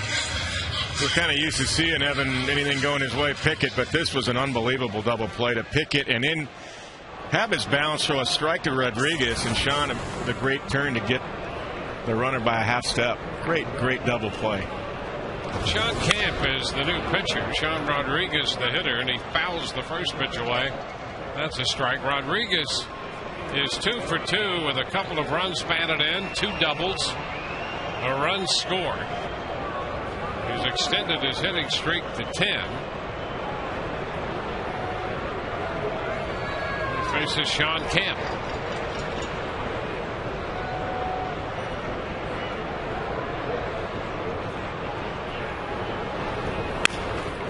Tap to third this time. Encarnacion makes the play for the out, 1 away. Once again, ladies and gentlemen, let's go to Todd Callis. Dwayne, thanks a lot. This time, Ben Zobrist is going to get a chance to hit lefty against a righty. But against Sean Markham, he got to bat righty a couple times in our Geico quote of the game. It's now been 2 times. Zobrist has batted righty against Sean, and he talks about Joe Madden and him wanting to bat unorthodox. I hadn't really done it since I think Joe asked me to do it against Messina a couple years back. And it worked out then, and it seemed to work out the other night too. So, you know, it was a good idea. I went and thanked Joe after the game for giving me the idea, because obviously Markham is extremely tough on lefties. Markham out of the game now, Dwayne, in our Toyota trend, as you see what Zobrist at the plate batting lefty. Look at that. Look at today. 9 for 13, actually. 9 for 13 righties were against Markham. And they had all 7 RBIs. And lefties were only 1 for 7 against Markham tonight. So Joe's madness may have worked. And Jimmy Lee wants to know in our next Ask the Announcer question, do you guys think this is a trend other teams may adapt, guys? Well, if it works, I'm sure they will emulate it, because those numbers reflect the splits on Markham this year. Coming in, lefties hitting 169 against him, and right-handers 287. So that's right line, and Zobrist gets hold of this one, nails it deep to right and gone.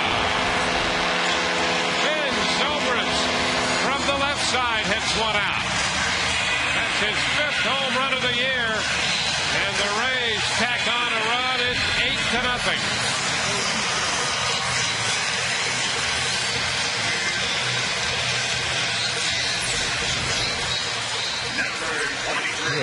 Backdoor, looked like a backdoor cutter. That's what happens with backdoor cutters that run back right over the plate to lefties. They get hit out of the ballpark. That ball was gone right off the bat. Great sound off the bat. So Zobrist has his 2nd hit of the night. He'd already extended his streak to 10. And he hit that one out of here. Home run number 5. And now here is Carlos Pena hitting one. Gone down the left field line. Carlos Pena on the very next pitch hit one just there over the low wall. And the Rays have hit back-to-back home runs, and they have a 9-0 lead.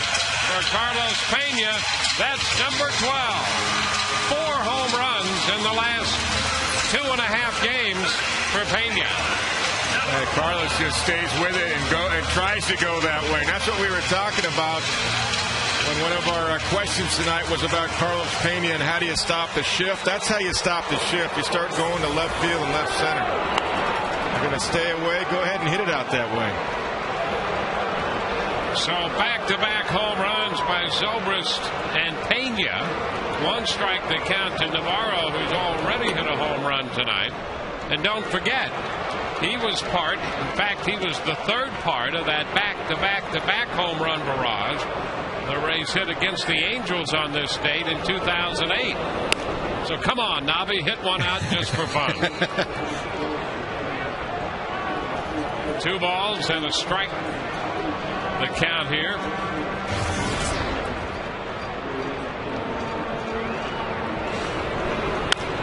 And a tap by the mound. Hill with the pickup and the throw to first in time. So Navarro is out of there, 2 gone. By the way, the home run for Carlos Pena is number 128 in a Rays uniform, and that ties him with Aubrey Huff for the most home runs in Rays history. So Pena Hit one down the left field line and out of here. Well, does that count? Because they hit 6, 7, 8 in the lineup. Navi just hit his exactly earlier in the game, the inning before. 3 in a row in the lineup, though, for home runs. And I think that pitch to Carlos was the same to Ben Zobrist. Looked like backdoor. It might be called a slider. But it was flat. Cutter / slider, but it was definitely flat backdoor. And Carlos went with it. Love that. Foul ball. It's 1-2. Well, let's take another look at those home run pitches. Yeah, backdoor right here. Well, that was a bigger break, so it probably was a slider, not a cutter. Bigger break, but came right back over the plate. This one, a very much smaller break. And look at that off the outside corner on Fox Tracks, and that's how you stop that shift. Renyak fouls it down beyond the bullpen, bouncing into the seats. You know, it's funny because the home run contest last year for Carlos Pena in the All-Star game in St. Louis, he wanted to go to left field, and he did. And we know he can hit the ball out for power to left field. But if he gets that down, they're gonna start coming back to him. Renyak's out on strikes to retire the side. The Rays had 2 more back-to-back home runs. Number 5 for Ben Zobrist, and number 12 for Carlos Pena. 9-0 Tampa Bay.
Well, the Rays with an offensive outburst again tonight.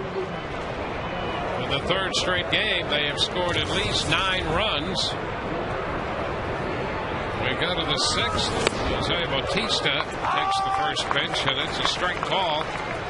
David Price now with 94 pitches on that first pitch to Bautista. Goes another strike. David had a very short 5th inning, just 8 pitches, which really helped out.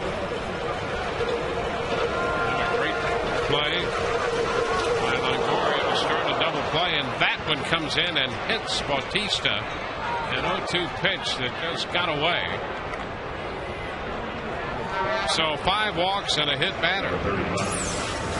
Yeah, 0-2. I think it was a slider right here. Let's take a look. Yeah, I believe it was. Hit him on the. It was a back foot. Almost looked like he got his foot out of the way. It was chasing him. Well, wasn't it? I mean, it was... He was trying to get out of the way. Yeah. I think that right foot was magnetic. Yeah. The ball was going where it was going. Lyle Overbay. He drives one into left center field. That ball's going to be in there. One hopping the fence. There extra bases. Bautista is going to be waved around. The throw will come to the plate, and he is safe. He got his foot on the plate as Navarro tried to decoy him a bit at the plate. It's a double for Overbay, scoring Bautista, and that makes it 9-1. I like that, what Deanna Navarro did. That's a fastball that Overbay just goes with. 93 now, not 96 or 7, but nice try here by Brignac. And watch Navarro just kind of lulling Bautista to sleep. Then he's going to block the plate, just standing up straight. And what I'm saying is, he just acting like there's no play at home. And then at the last instant, he goes to the ball. He was hoping that Bautista would slow up, but he didn't.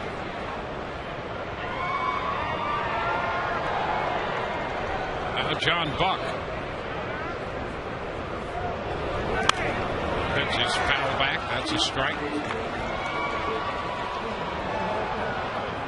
Yeah, as that pitch count climbs toward 100 now, I think Joe Matt would like to see David get through the 6th here. Now, Price made 111 pitches his last time out. Yeah. Went 8 innings. Pitch is up. And it's 1-1. And David had almost 50 pitches through 2 innings tonight. Randy Choate is up in the Rays bullpen.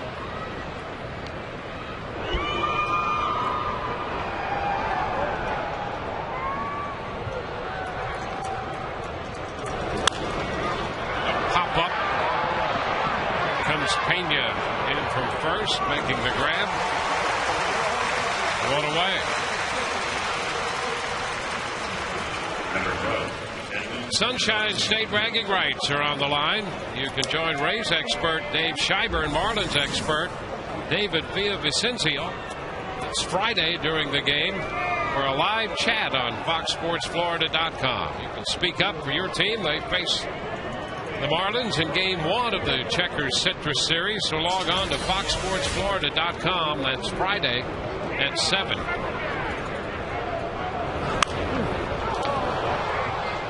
Encarnacion fouls one back and out of play. That's a strike.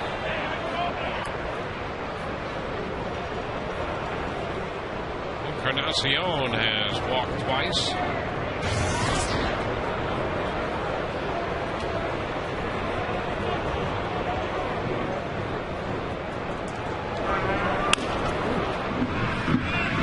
Deep short. Brignac throws a strike to first, and boy, that's impressive as well.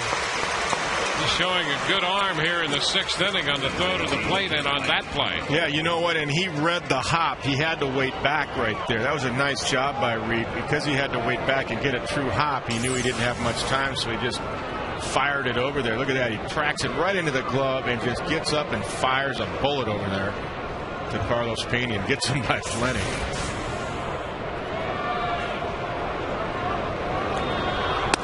McCoy. Fastball is high. 1 ball, no strikes.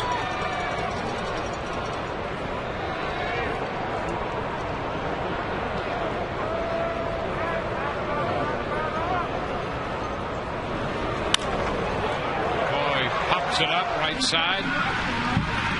Carlos, that's a fair ball, and he handles it. A run on a hit. We go to the bottom of inning 6, 9-1 Tampa Bay.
Here's tonight's poll question brought to you by Autoway. Autoway, if you need a car, truck, or van, who are you going to call?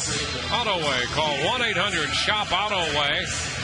Which Interleague Series are you most looking forward to? TB1, the Marlins. TB2, the Braves. TB3, the Padres. And TB4, the Diamondbacks. Text your vote to 789-789. Standard message and data rates apply. Jason Frazier will be the new pitcher for the Toronto Ball Club. Markham for 4, Camp for 1, and now Frazier. 27th appearance for Jason with an ERA over 5. Not a great ratio of strikeouts to walks. Too many walks coming out of the bullpen. This guy's got pretty good stuff, too. He has a good arm. B.J. Upton. He takes a fastball for a strike. Yeah, that fastball at 92, and we've seen Frazier in the past hit 95. Oh, yeah.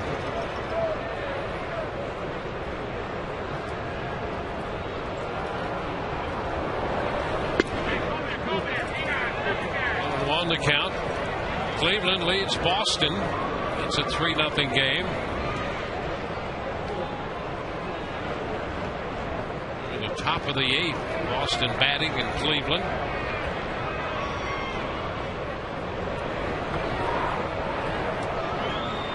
1-1 to Upton. Up the right side, headed foul, and out of play.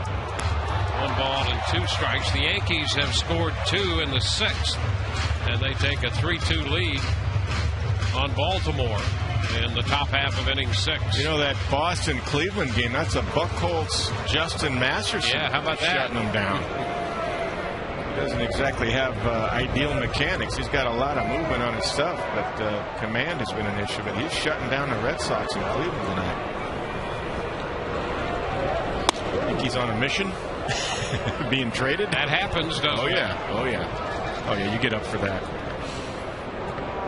Because really the decision was to trade either Buchholz or Masterson. The Red Sox, in my mind, held on to the right guy. Well, he went into the game tonight sharing the league lead in wins with 8. David Price has 8 wins, and Phil Hughes in New York with 8. Young starters in the big leagues today. Oh, look out. That pitch hits Upton. BJ saw that pitch ride up and in, and it got him either on the left forearm or the hand. Oh, I hope it didn't get bone. I hope it got meat. If it got meat, then you put some ice on it and keep the swelling down. I hope it didn't get him in the bone. He's nodding yes to Joe Madden like he's okay. This is off speed that just got away right there. Yep. Left forearm.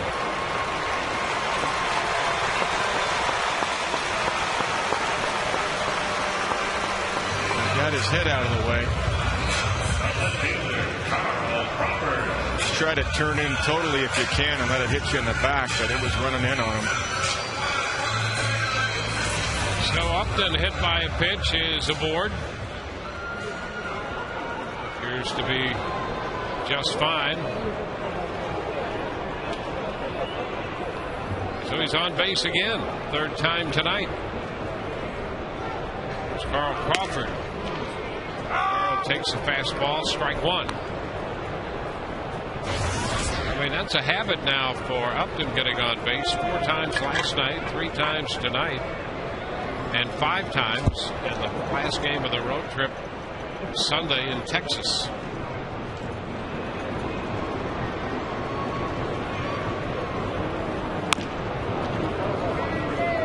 Well, if he does the little things like he's doing, I mean, you might have to rethink who's going to be the leadoff guy. You know? I mean, I still believe Jason is ideal. Bartlett, when he gets back, when he gets that bat going again. But at worst, you could have a 9-1 situation. Jason hitting 9 if you want. BJ keeps doing what he's doing at the top here, playing some small ball. What a lift that would be. 2-1 to count to Crawford.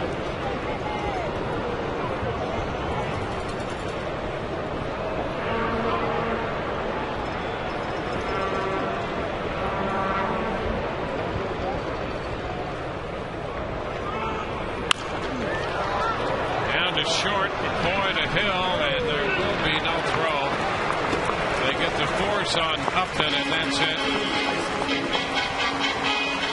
Crawford's aboard with one out. Get in on the 2010 Rays action. Exclusive on-field seating in the Checkers Bullpen Cafe. Available dates filling up fast. Act now to make your private and group reservations. Right behind the Rays bullpen. Call 727-825-3406 or check it out online at raysbaseball.com. Al Longoria.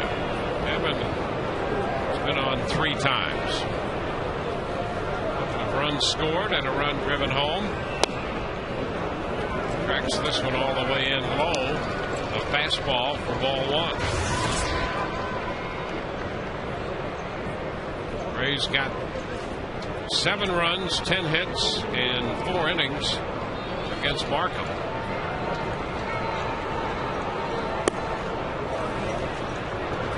Which is down 2-0.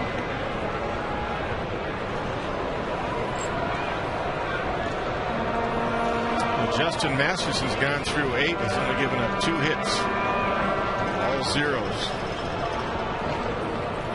against the Red Sox. And another pitch down. 3-0. And that's still a 3-0 game. Cleveland and Boston. The Orioles bat in the bottom of the 6th. They're down 3-2 to the Yankees. Well, you want to make some distance in the East here. Now the Rays are starting to swing the bats again here in the last few days. You make some distance between yourselves and Toronto. You want to make some distance between yourselves and the Yankees and Boston. So you got to track that. The best record in baseball. You want to have more than a 2-game lead. It's the toughest division by far in Major League Baseball, as we know.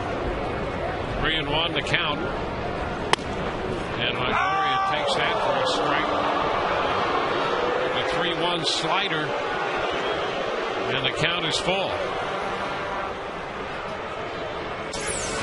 I think Evan thought it was up and in. Let's take a look. Around the plate. Well, Botstrax liked it. So did Brian Runge. Not a pitch that Evan wants, though. That's a tough pitch to get to. I don't blame him. 3-2, and a base hit up the middle into center field. Crawford stops at second. Evan is on for the 4th time tonight. Took that one right back through the middle. And so, with men at first and second and 1 out, the Rays have another threat. Kelly Shopik is due. Hank Blaylock will come off the bench to hit for Shopik. Yeah, Evan would rather have that than a walk. He'll say, you want to call a strike on me? That's fine. I'll just hit a bullet right through the middle.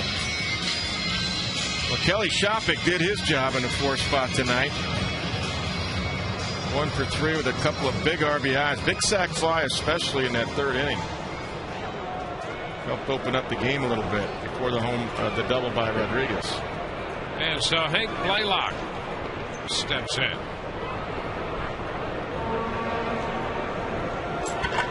Frazier working here in the 6th. And there is ball 1 to Blaylock.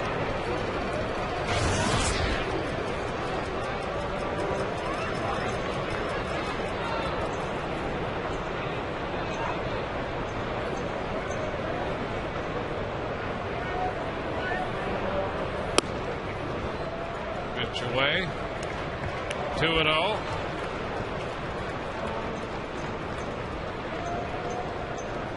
Blaylock making his first appearance in this series. He played in a couple of the games in the Texas series on that last road trip. In fact, got into the game and played right field in the Friday night game. That was a new experience for him. And he hits this one to right field, but under it a bit. Bautista to his left makes the catch. Crawford tags and heads to third. It will be first and third as Blaylock a little bit down toward the end of the bat and skies to right. Yeah, if he had centered that, that's a long home run. He got a pitch to really drive. You're right. He just got out in front of it. He knows it.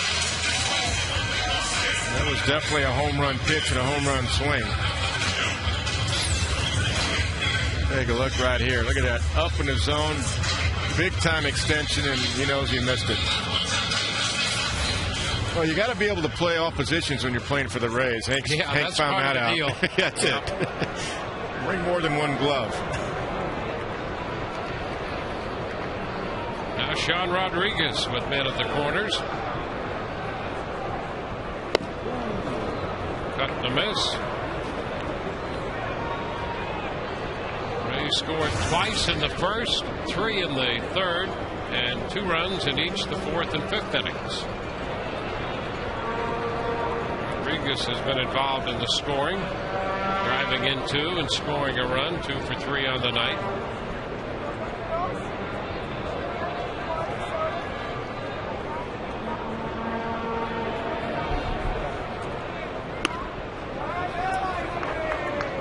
One and one to count.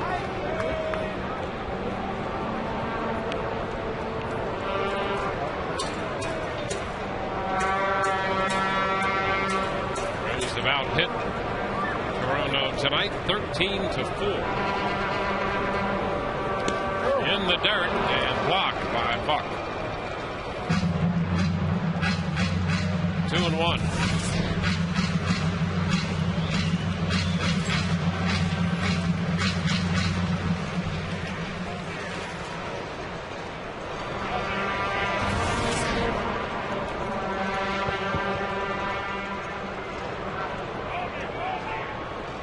Baltimore did not score in the 6th. Game moves to the top of the 7th. New York 3, Baltimore 2.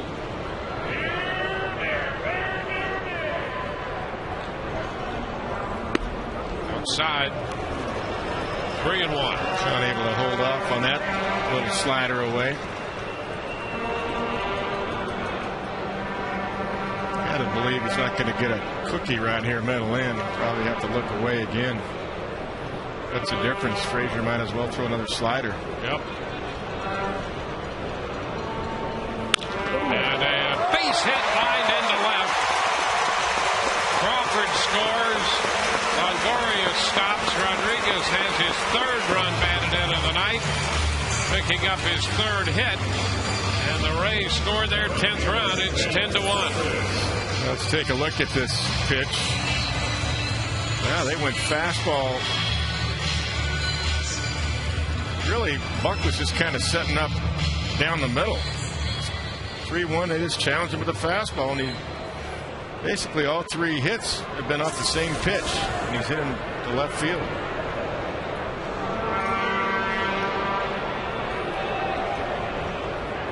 Now here's Ben Zobrist, ground ball, big hop for Overbay at first, who steps on the bag. The Rays add a run, leave 2, and through 6, it's 10-1 Tampa Bay.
With right now, the East Bay Girls State Championship softball team. First of all, congratulations, Coach Rodriguez. Tell us what a year it was for you. It wasn't the greatest start, but you came together when it counted, right? Oh, yes, sir. It wasn't a great start, though, but we put it together, and we're so excited because this is the first state championship at East Bay High School. 52 years of the school, right? Actually, 1957. Wow. Yeah. So a lot of years, East Bay girls get to the state championship game, and they win it. Tell us about the season real quick as we have Lewis leading off. You guys started out about 1-4-1 and then took it from... Yeah, we had 1 win, 4 losses, and 1 tie, and then finally went on a winning streak, and then ended up with a 24-7-1 record. 24-7-1. Here they are. You guys can all wave towards center field. The state champions from East Bay High School. Dwayne, back to you. Well, congratulations for that comeback right there. That's a great year. Meanwhile, Randy Choate is on, replacing David Price. 2 strikes the count to Fred Lewis.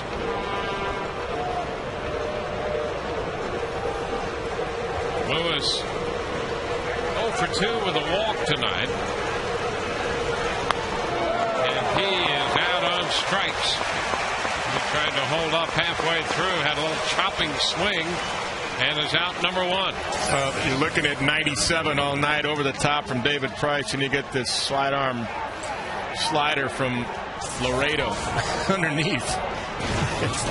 And you just go back to the dugout and shake your head. Randy Choate in his 31st game now.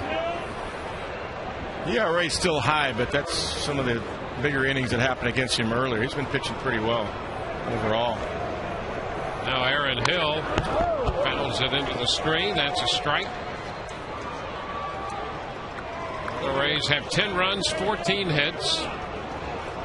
Toronto a run, 4 hits. David Price made 104 pitches tonight in 6 innings. Gave up a run on 4 hits. He struck out 4, walked 5, hit a man. And he came in with league leading earned run average of 229. There's a chop back of the bag at third.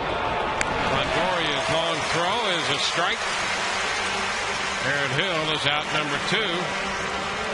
2 up and 2 down. Adam Lind on his way to the plate. Baseball's biggest stars go head-to-head for one spectacular night in the summer's biggest event. Fox brings you every thrilling moment of the 2010 MLB All-Star Game. Coverage begins Tuesday, July 13th, live from Anaheim at 8 p.m. Eastern, only on Fox. Lynn fouls one back. That's a strike. He had a base hit in the 5th inning. Well, speaking of the All-Star Game again, I mean, not only is David Price deserving of being on the team, but right now, you got to think about he could start that game in the American League. That's right. Well, he's in a position to go 9-2. The Rays with this big lead here in the 7th inning. How bad is ERA, Dwayne? 2.23 now. Wow. In the American League, in the American League East as well. Yep. Wow. Well, he gave up a run tonight. His earned run average at home was coming into this game just over 2.02. So it's got to be under 2 at home now. Well, he came out of the chute. I mean, he was feeling his fastball tonight. He really had a great fastball. Look at that pitch. Lind is way out in front. 1-2.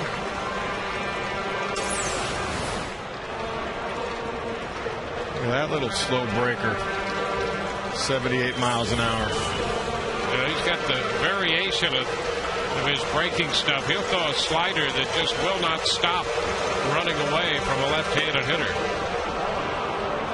It's 2-2 now. Rays have a game left here tomorrow in this Toronto series. And then the Florida Marlins come calling. Florida starting today 28-31 on the year. A little tap foul. count is still 2-2. They got postponed tonight in Philadelphia. Yeah, it's raining up there. The Padres and the Mets were rained out in New York, and the Marlins and the Phillies rained out. Phillies 2 games back of Atlanta. How about that? The Braves. With, probably the rookie of the year in their lineup in the National League, Jason Hayward. Full count now here to Lynn. I don't know. If Steven Strasburg would have started in April, he'd probably be the rookie of the year. Yeah. Right now, they'd probably just give it to him.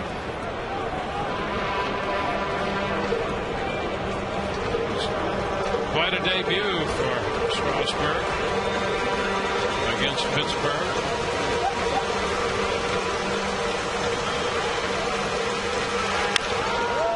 And a high foul twisting toward the seats and out of the reach of Carl Crawford. I see another pitch. I asked Tony Gwynn today. I talked to Tony, who was there in Washington, D.C., sitting with Steven Strasburg's parents. I said, what? Did that surprise you? 14 strikeouts in his first big league game. And he said, really, matter of factly, no. He said, I saw him strike out 23 guys at San Diego State in a 9-inning game. And he said, Kevin, really, I wasn't surprised at all. I know it's the big leagues, but it's because he's got a great changeup and a devastating curveball to go with a 100-mile-an-hour fastball. And another little foul ball on a big 3-2 cut. That time choked through him a fastball. I asked Tony, I said, what will the better hitters, though? I mean, let's face it, Pittsburgh is not the best hitting team in baseball. No disrespect, but they are near the bottom in most categories. He said they'll try to do what the Pirates try to do. They'll try to swing at that fastball early before it gets to any other pitches. He said that's what I would do. Such good young pitching in the game today. 3-2 and a wave and a miss. He came back with a fastball. Strikes him out to retire the side. Middle of the 7th, 10-1 Tampa Bay.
You guys were talking about the Bullpen Cafe earlier. Sergeant Neil Fraley, 32 years? Detective Neil Fraley, 32 years? Yes, 32 years. And this is it? It's all over. Last day. All done. Now, who's watching the city of St. Petersburg? Because I think we've got the whole St. I hope everybody's here at the stadium and they're safe. They're safe if they're here at the ball game. How you doing tonight? I'm doing great. This is a total surprise. I never knew it was coming. I've had a blast. Detective Fraley, you got the new jersey, you got the new colors with it's your what from the wife, right? A gift from your wife. You actually sang the 7th inning stretch, had a little help. That was fun. I got it sounded pretty good, didn't it? I thought it sounded great. Fellas to help us out. A lot of baritone and bass. Yeah, it was good. Now, you know, we've had a guy with our team here for the last dozen years or so, Jeff Ziegler. You worked with him too? Yeah, sure I did. I know Jeff. Yeah, he got me a ball. He did. He got me a baseball from the 08 World Series. Hey, Detective Fraley, 32 years. Congratulations. And you're retiring, and all the retirement party is right here tonight. You picked a good night. Look at the scoreboard. Good night. Who arranged this? This is great. Thanks for all the service. Appreciate it. Guys, back to you. Yeah, we're going to have him back more often on nights like tonight. He's been a pretty good influence. Yeah, congratulations on a great career and a well-deserved time. It's a long time, 32 years. Yeah, and a great night tonight. Carlos thinking about a long one with that swing and a fastball, and the count is 2-1. Carlos hit a home run down the left field line his last time. His 12th home run of the year. Well, here he is, 40 runs batted in, Kevin. Amazing. Well, you know, there's a couple of guys hitting a $180 in this game, you know, and they're good hitters. Aaron Hill came in at 183. 2-2 the count. Lind came in at only 212. Yep. Just got to keep grinding.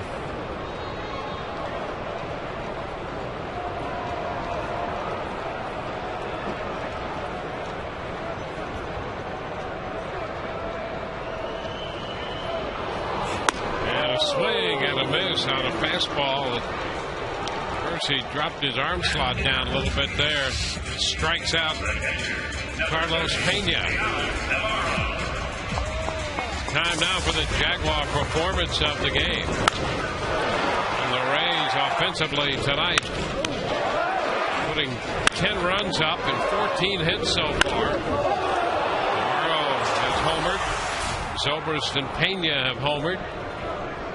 It's been a busy night for the box score. That lineup designed by Joe Madden, a lot of homework he did on that, and it's worked out tonight. The guys have responded. You know, one thing, seeing Sean Markham tonight, he just didn't pitch to the other side of the plate at all. He pitched to the same side of the plate to the righties, and I think Joe Madden did a good job with his reports. 2 strikes the count now to Navarro. Well, Joe had said, hey, this guy's a right-handed lefty, and he treated him as such. And his switch hitters in Toronto and here at home bat right-handed against him. You know, Dwayne, I hadn't seen Markham in a while in person.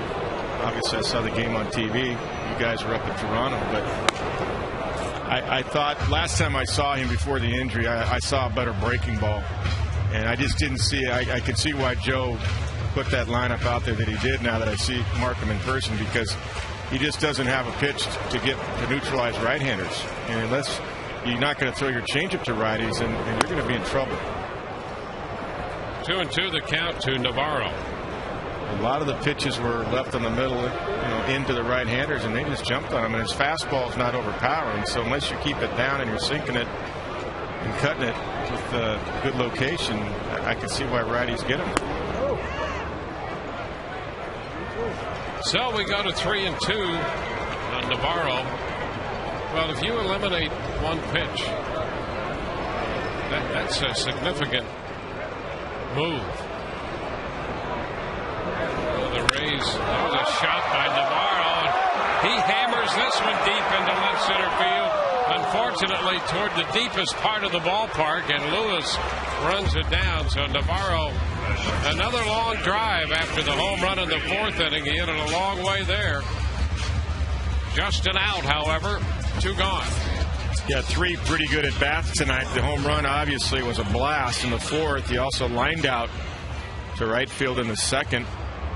And that ball, you can't hit it much better than that. But you're right, to the deepest part of the ballpark. Now it's Reed Brignac.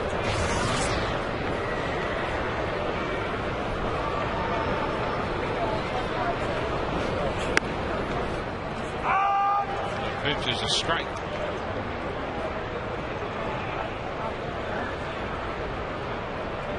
Brignac has struck out twice, and in between grounded out to second tonight. There's a fastball back.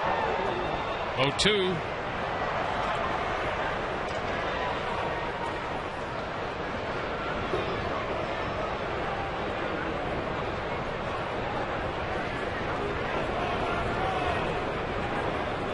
Tomorrow night, the Rays will face a left-hander, Brett Cecil.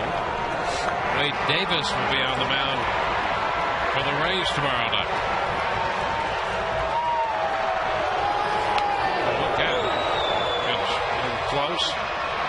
1 ball, 2 strikes. I think Cleveland's in pretty good shape now. Yeah, boy, a 7th spot, huh? Yeah, 7th spot in the bottom of the 8th.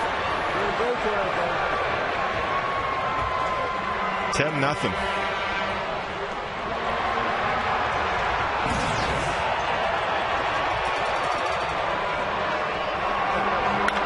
Ground ball. There's a base hit against the lefty. So Brignac comes up with a base hit. The Rays have 15 hits in the game, and every spot in the order has contributed now. With a hit, Brignac on board with a base hit here in the 7th. Boy, and he played some outstanding defense tonight as well, Reed Brignac.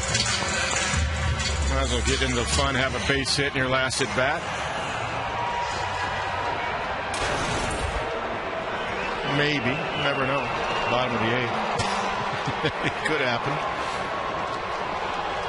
B.J. Upton swinging and missing, strike 1. He missed a fastball.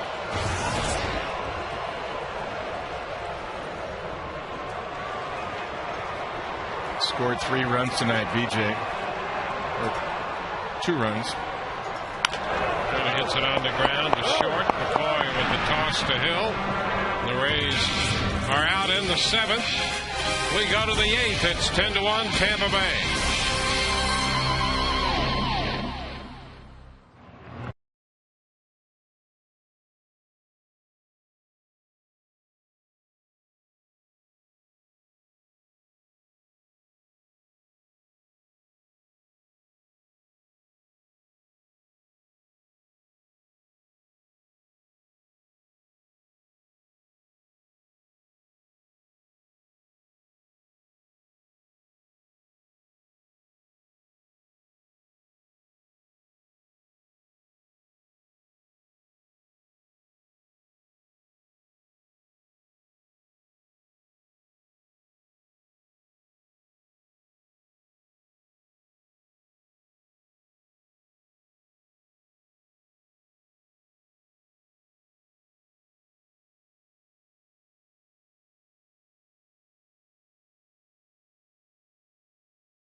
Hey, if you want to take this outside, that's exactly what the Rays are doing Saturday at Gate 4 Tropicana Field. Todd Callis and his crew will be giving prizes, giveaways, and fan interaction. So join the fun Saturday at 6:30 outside Gate 4 for Tailgate Saturday on Sun Sports.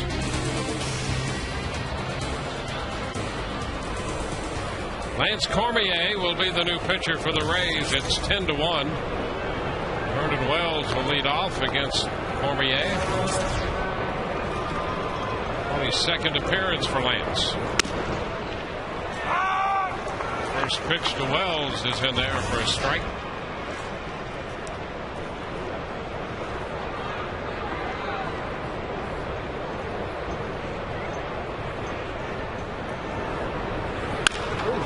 Chop to short.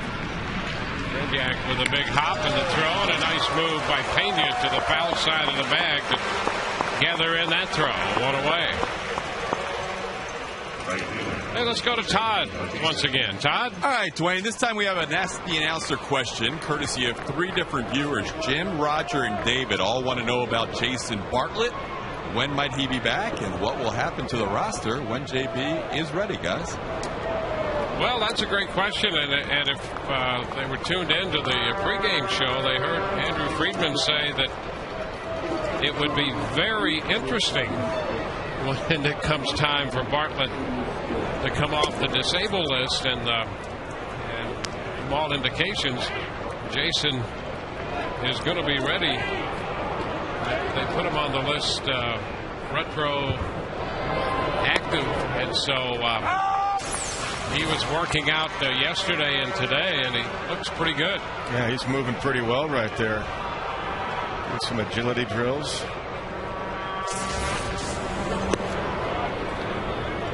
2 balls and a strike. Well, the Rays are going to have to make some kind of a move, and you know, nobody's going to tip their hand because a lot of things could happen, and even if he had a concrete plan, something could happen that would change that in terms of an injury or something like that. Ground ball foul outside of third. I think when they put him on and brought Shopping back, he was, as you know, Kelly was on the rehab assignment at Durham. People wondered, well, wait, how are you going to use 3 catchers? Well, this is how I'm going to do it. I'm going to split time. Chaso's going to get a lot of at-bats, and so is Shopping. And Navarro is going to be a defensive guy and work some at-bats in for him as well. And it seems to be working out. It's good for all 3 of those guys. They've all played well. Yeah, they have. And the honor, you know, swinging the bat well tonight doesn't hurt his opportunities either. With a home run he hit and that last line drive to left center, he's catching well. And, you know, he is a pretty good defensive catcher. When he's engaged, I mean, he can catch and throw. I still think of that game in Oakland. David Price, where he made the strike him out, I think, throw him out. He got a bunt play. A strike 3 call on Jose Bautista. Bautista was headed to first, and Brian Runge rings him up. He's not real happy. Let's take a look at this pitch. Everything's away. They come inside, and yeah, that was around the plate.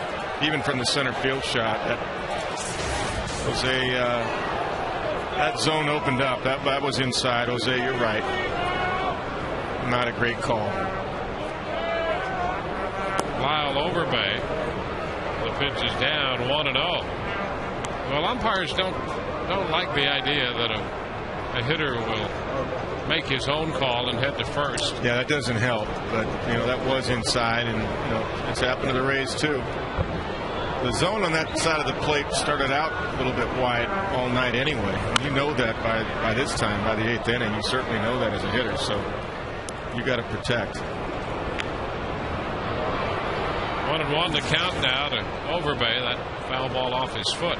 You know, getting back to the question, I mean, Navarro is a good defensive. I mean, he can catch and throw. Yeah, it's not a bad guy. I mean, can you have 3 catchers in the big league? Absolutely. There used to be 3 catchers in the big leagues years ago. Not everybody just has 2. You know, Mike Socia of the Angels is going through that right now. Jeff Mathis is coming back for them. Well, you know, Shopping could stay. And you can make a case for Jaso, of course. He's not going anywhere. Those guys are not going anywhere. So the question is, DeHonor has options. Okay, is that a possibility? Sure it is. Yep. Something that Andrew Friedman has to think about. I'm sure he has. Yeah, and Andrew's not going to tip his hand at this point. But we're being asked, and you know, I'll answer. You know, I mean, really, that's probably one of the first things you look at. Well, here's the other thing too, from a general manager's perspective, he's going to do whatever he can do to preserve talent in the organization. You're not going to lose talent. That's right. And if sending a guy out because he has options means that you're going to hang on to him and everybody else, then that's probably the final decision on something like that. Listen, catching is hard to come by. That was kind of an issue last year. Not kind of, it was an issue. That's why they had to go get Griggs on for depth. And you certainly don't want to lose any one of the three guys. For That's me. Right, yeah. So, you know, I think of what the Angels had to do with Howie Kendrick last year. Howie Kendrick was sent down to get his bat going again and work on some things, and he did, and he came back and hit 360 in the second half and has never looked back. So, you know, when you have options, it's not the worst thing that can happen. I mean, the player may not like it, especially if you've been in the big leagues, but that's the reality of it. You know, John Jaso took his opportunity and he's made the most of it, and somebody's misfortune is another man's, you know, opportunity to get a chance to do something, and Jaso has shown some big things here. Yeah, and in this case, you know, you're right. Jaso has taken advantage of an opportunity and forced his way into this picture. But in evaluating over a relatively brief period of time, you don't want to get too high or too low on any player. That's right. Particularly young players. Ground ball by Buck, and the toss from Brignac to Rodriguez forces the pinch runner Reed to retire the side. We go to the bottom of the eighth, 10-1 Rays.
Van, who you going to call? Autoway. Call 1-800-SHOP-AUTOWAY. By Checkers, little place, big taste. And by Tobacco-Free Florida. Escape the addiction of tobacco. Be free. Visit FloridaQuitline.com. Rays have a 10-1 lead tonight at Tropicana Field. Coming in to bat in the bottom of the eighth inning against the left-hander David Percy. Jeremy Reed, after pinch running for Overbay, stays on to play first base. The Rays will have Crawford, Longoria, and then Blaylock due up.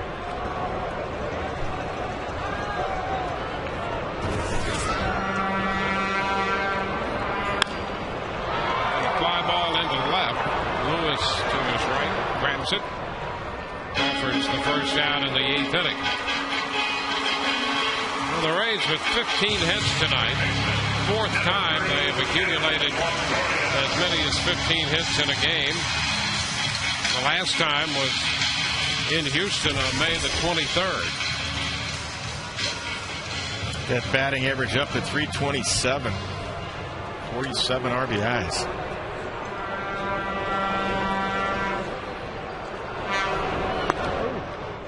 Pitch inside. Evan, a single, an intentional walk, a double, and a base hit. Scored a couple runs. He's picked up a run batted in. Now it's 1-1. Well, New York has added a run in the eighth. It's now 4-2 New York. in the top of the 8th at Baltimore.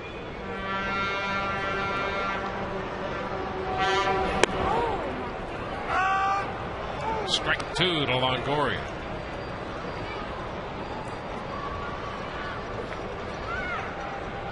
And Cleveland has just beaten Boston 11-0 tonight. Foul out of play. The Indians scored 8 in the 8th. Masterson the winner. He's 2-5. Buchholz the losing pitcher. He is 8-4.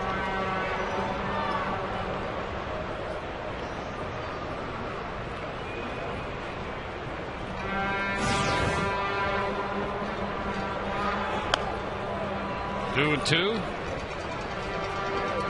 The Red Sox had won 8 out of 10 going into that game, including the last couple. Oh, they're on fire. And the Indians beat them 11-0 on 2 hits.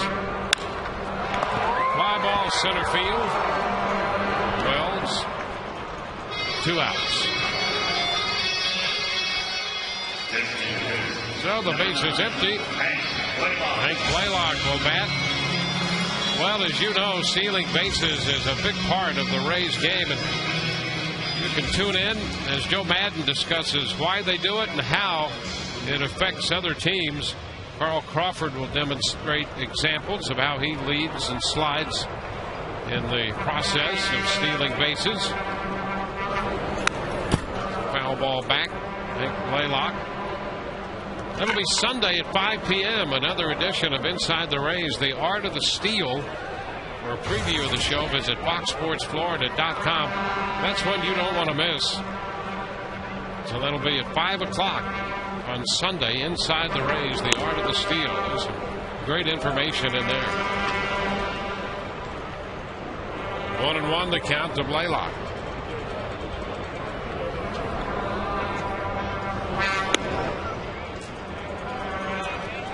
Two balls and a strike.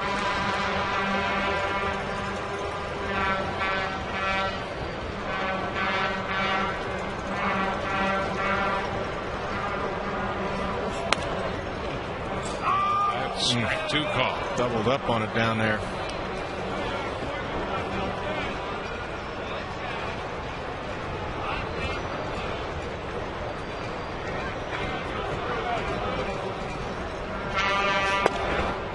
Takes a look at strike 3. 1, 2, 3 go the Rays. We are through 8. The Rays leading 10-1.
Miller Lite tastes great this moment.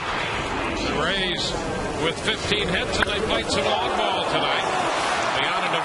off in the bottom of the fourth with his first home run of the year. And then Ben Zobrist hit one out in the fifth. And on the very next pitch, Carlos Pena hit one out down the left field line. We'll go to the ninth. Andy Sonnenstein's going to be the new pitcher for the Rays. He's thrown a strike to Edwin Encarnacion. Cut the miss. 0-2. You know, the offense has been impressive. Andy in his 18th game overall at 3.5 ERA. But the pitching really has set the tone. Jeff Neiman last night, David Price tonight, I think. This is a tough offense that the starters have shut down here. Jeff Neiman, of course, the complete game was outstanding. David Price came out blazing with his fastball tonight. Well, Price finally gave up an earned run to this team. He hadn't given up an earned run, I think, coming into this game to the Blue Jays in 17 innings of work. And in the sixth, they finally got an earned run against them. It's only the third run they've scored against them all year.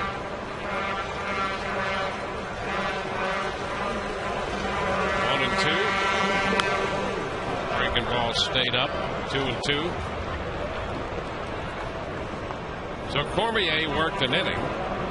Walked a man, struck out a man. Choate worked one inning, struck out two. Following the front six, worked by David Price. And a cut and a miss. Encarnacion is out on strikes.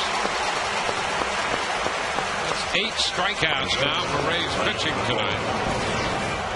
And you're right about that. When Neiman 2 hits this club, shuts him out last night, and Price, who walked more than he wanted and at times battled his command a little bit, he walked 5, but he limited him to just a run on 4 hits through 6. And McCoy looks at a strike.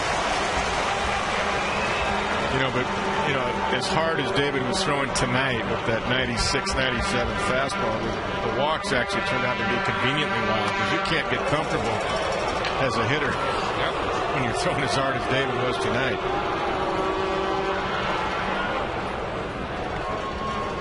One and one to count.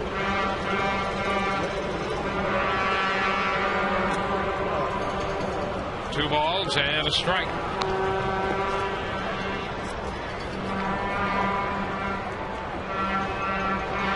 The Rays coming in had taken a 5-2 game lead in the season series. There's a pop-up, foul ball straight back, and Navarro runs out of room. The count goes to 2-2. You don't want to keep that ball.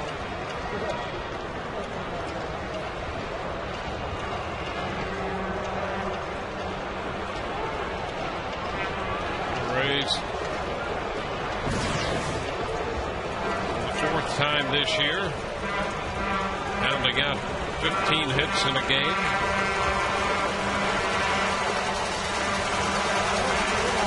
Those runs they've scored in a game this year is 12. Breaking ball that stays inside. And so we go to 3-2.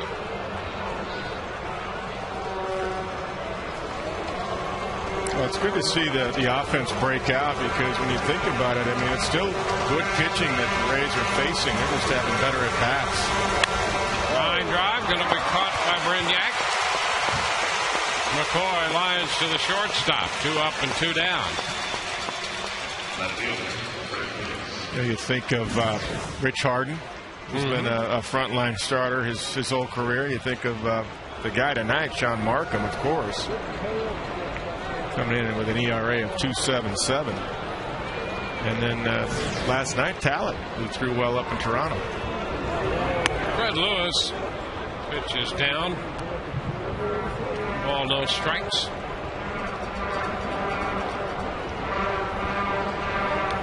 Carlos Pena, another home run tonight. That's 4 home runs in the last 3 games. Ground ball to Carlos. A toss to Sonnenstein, and the Rays win this one.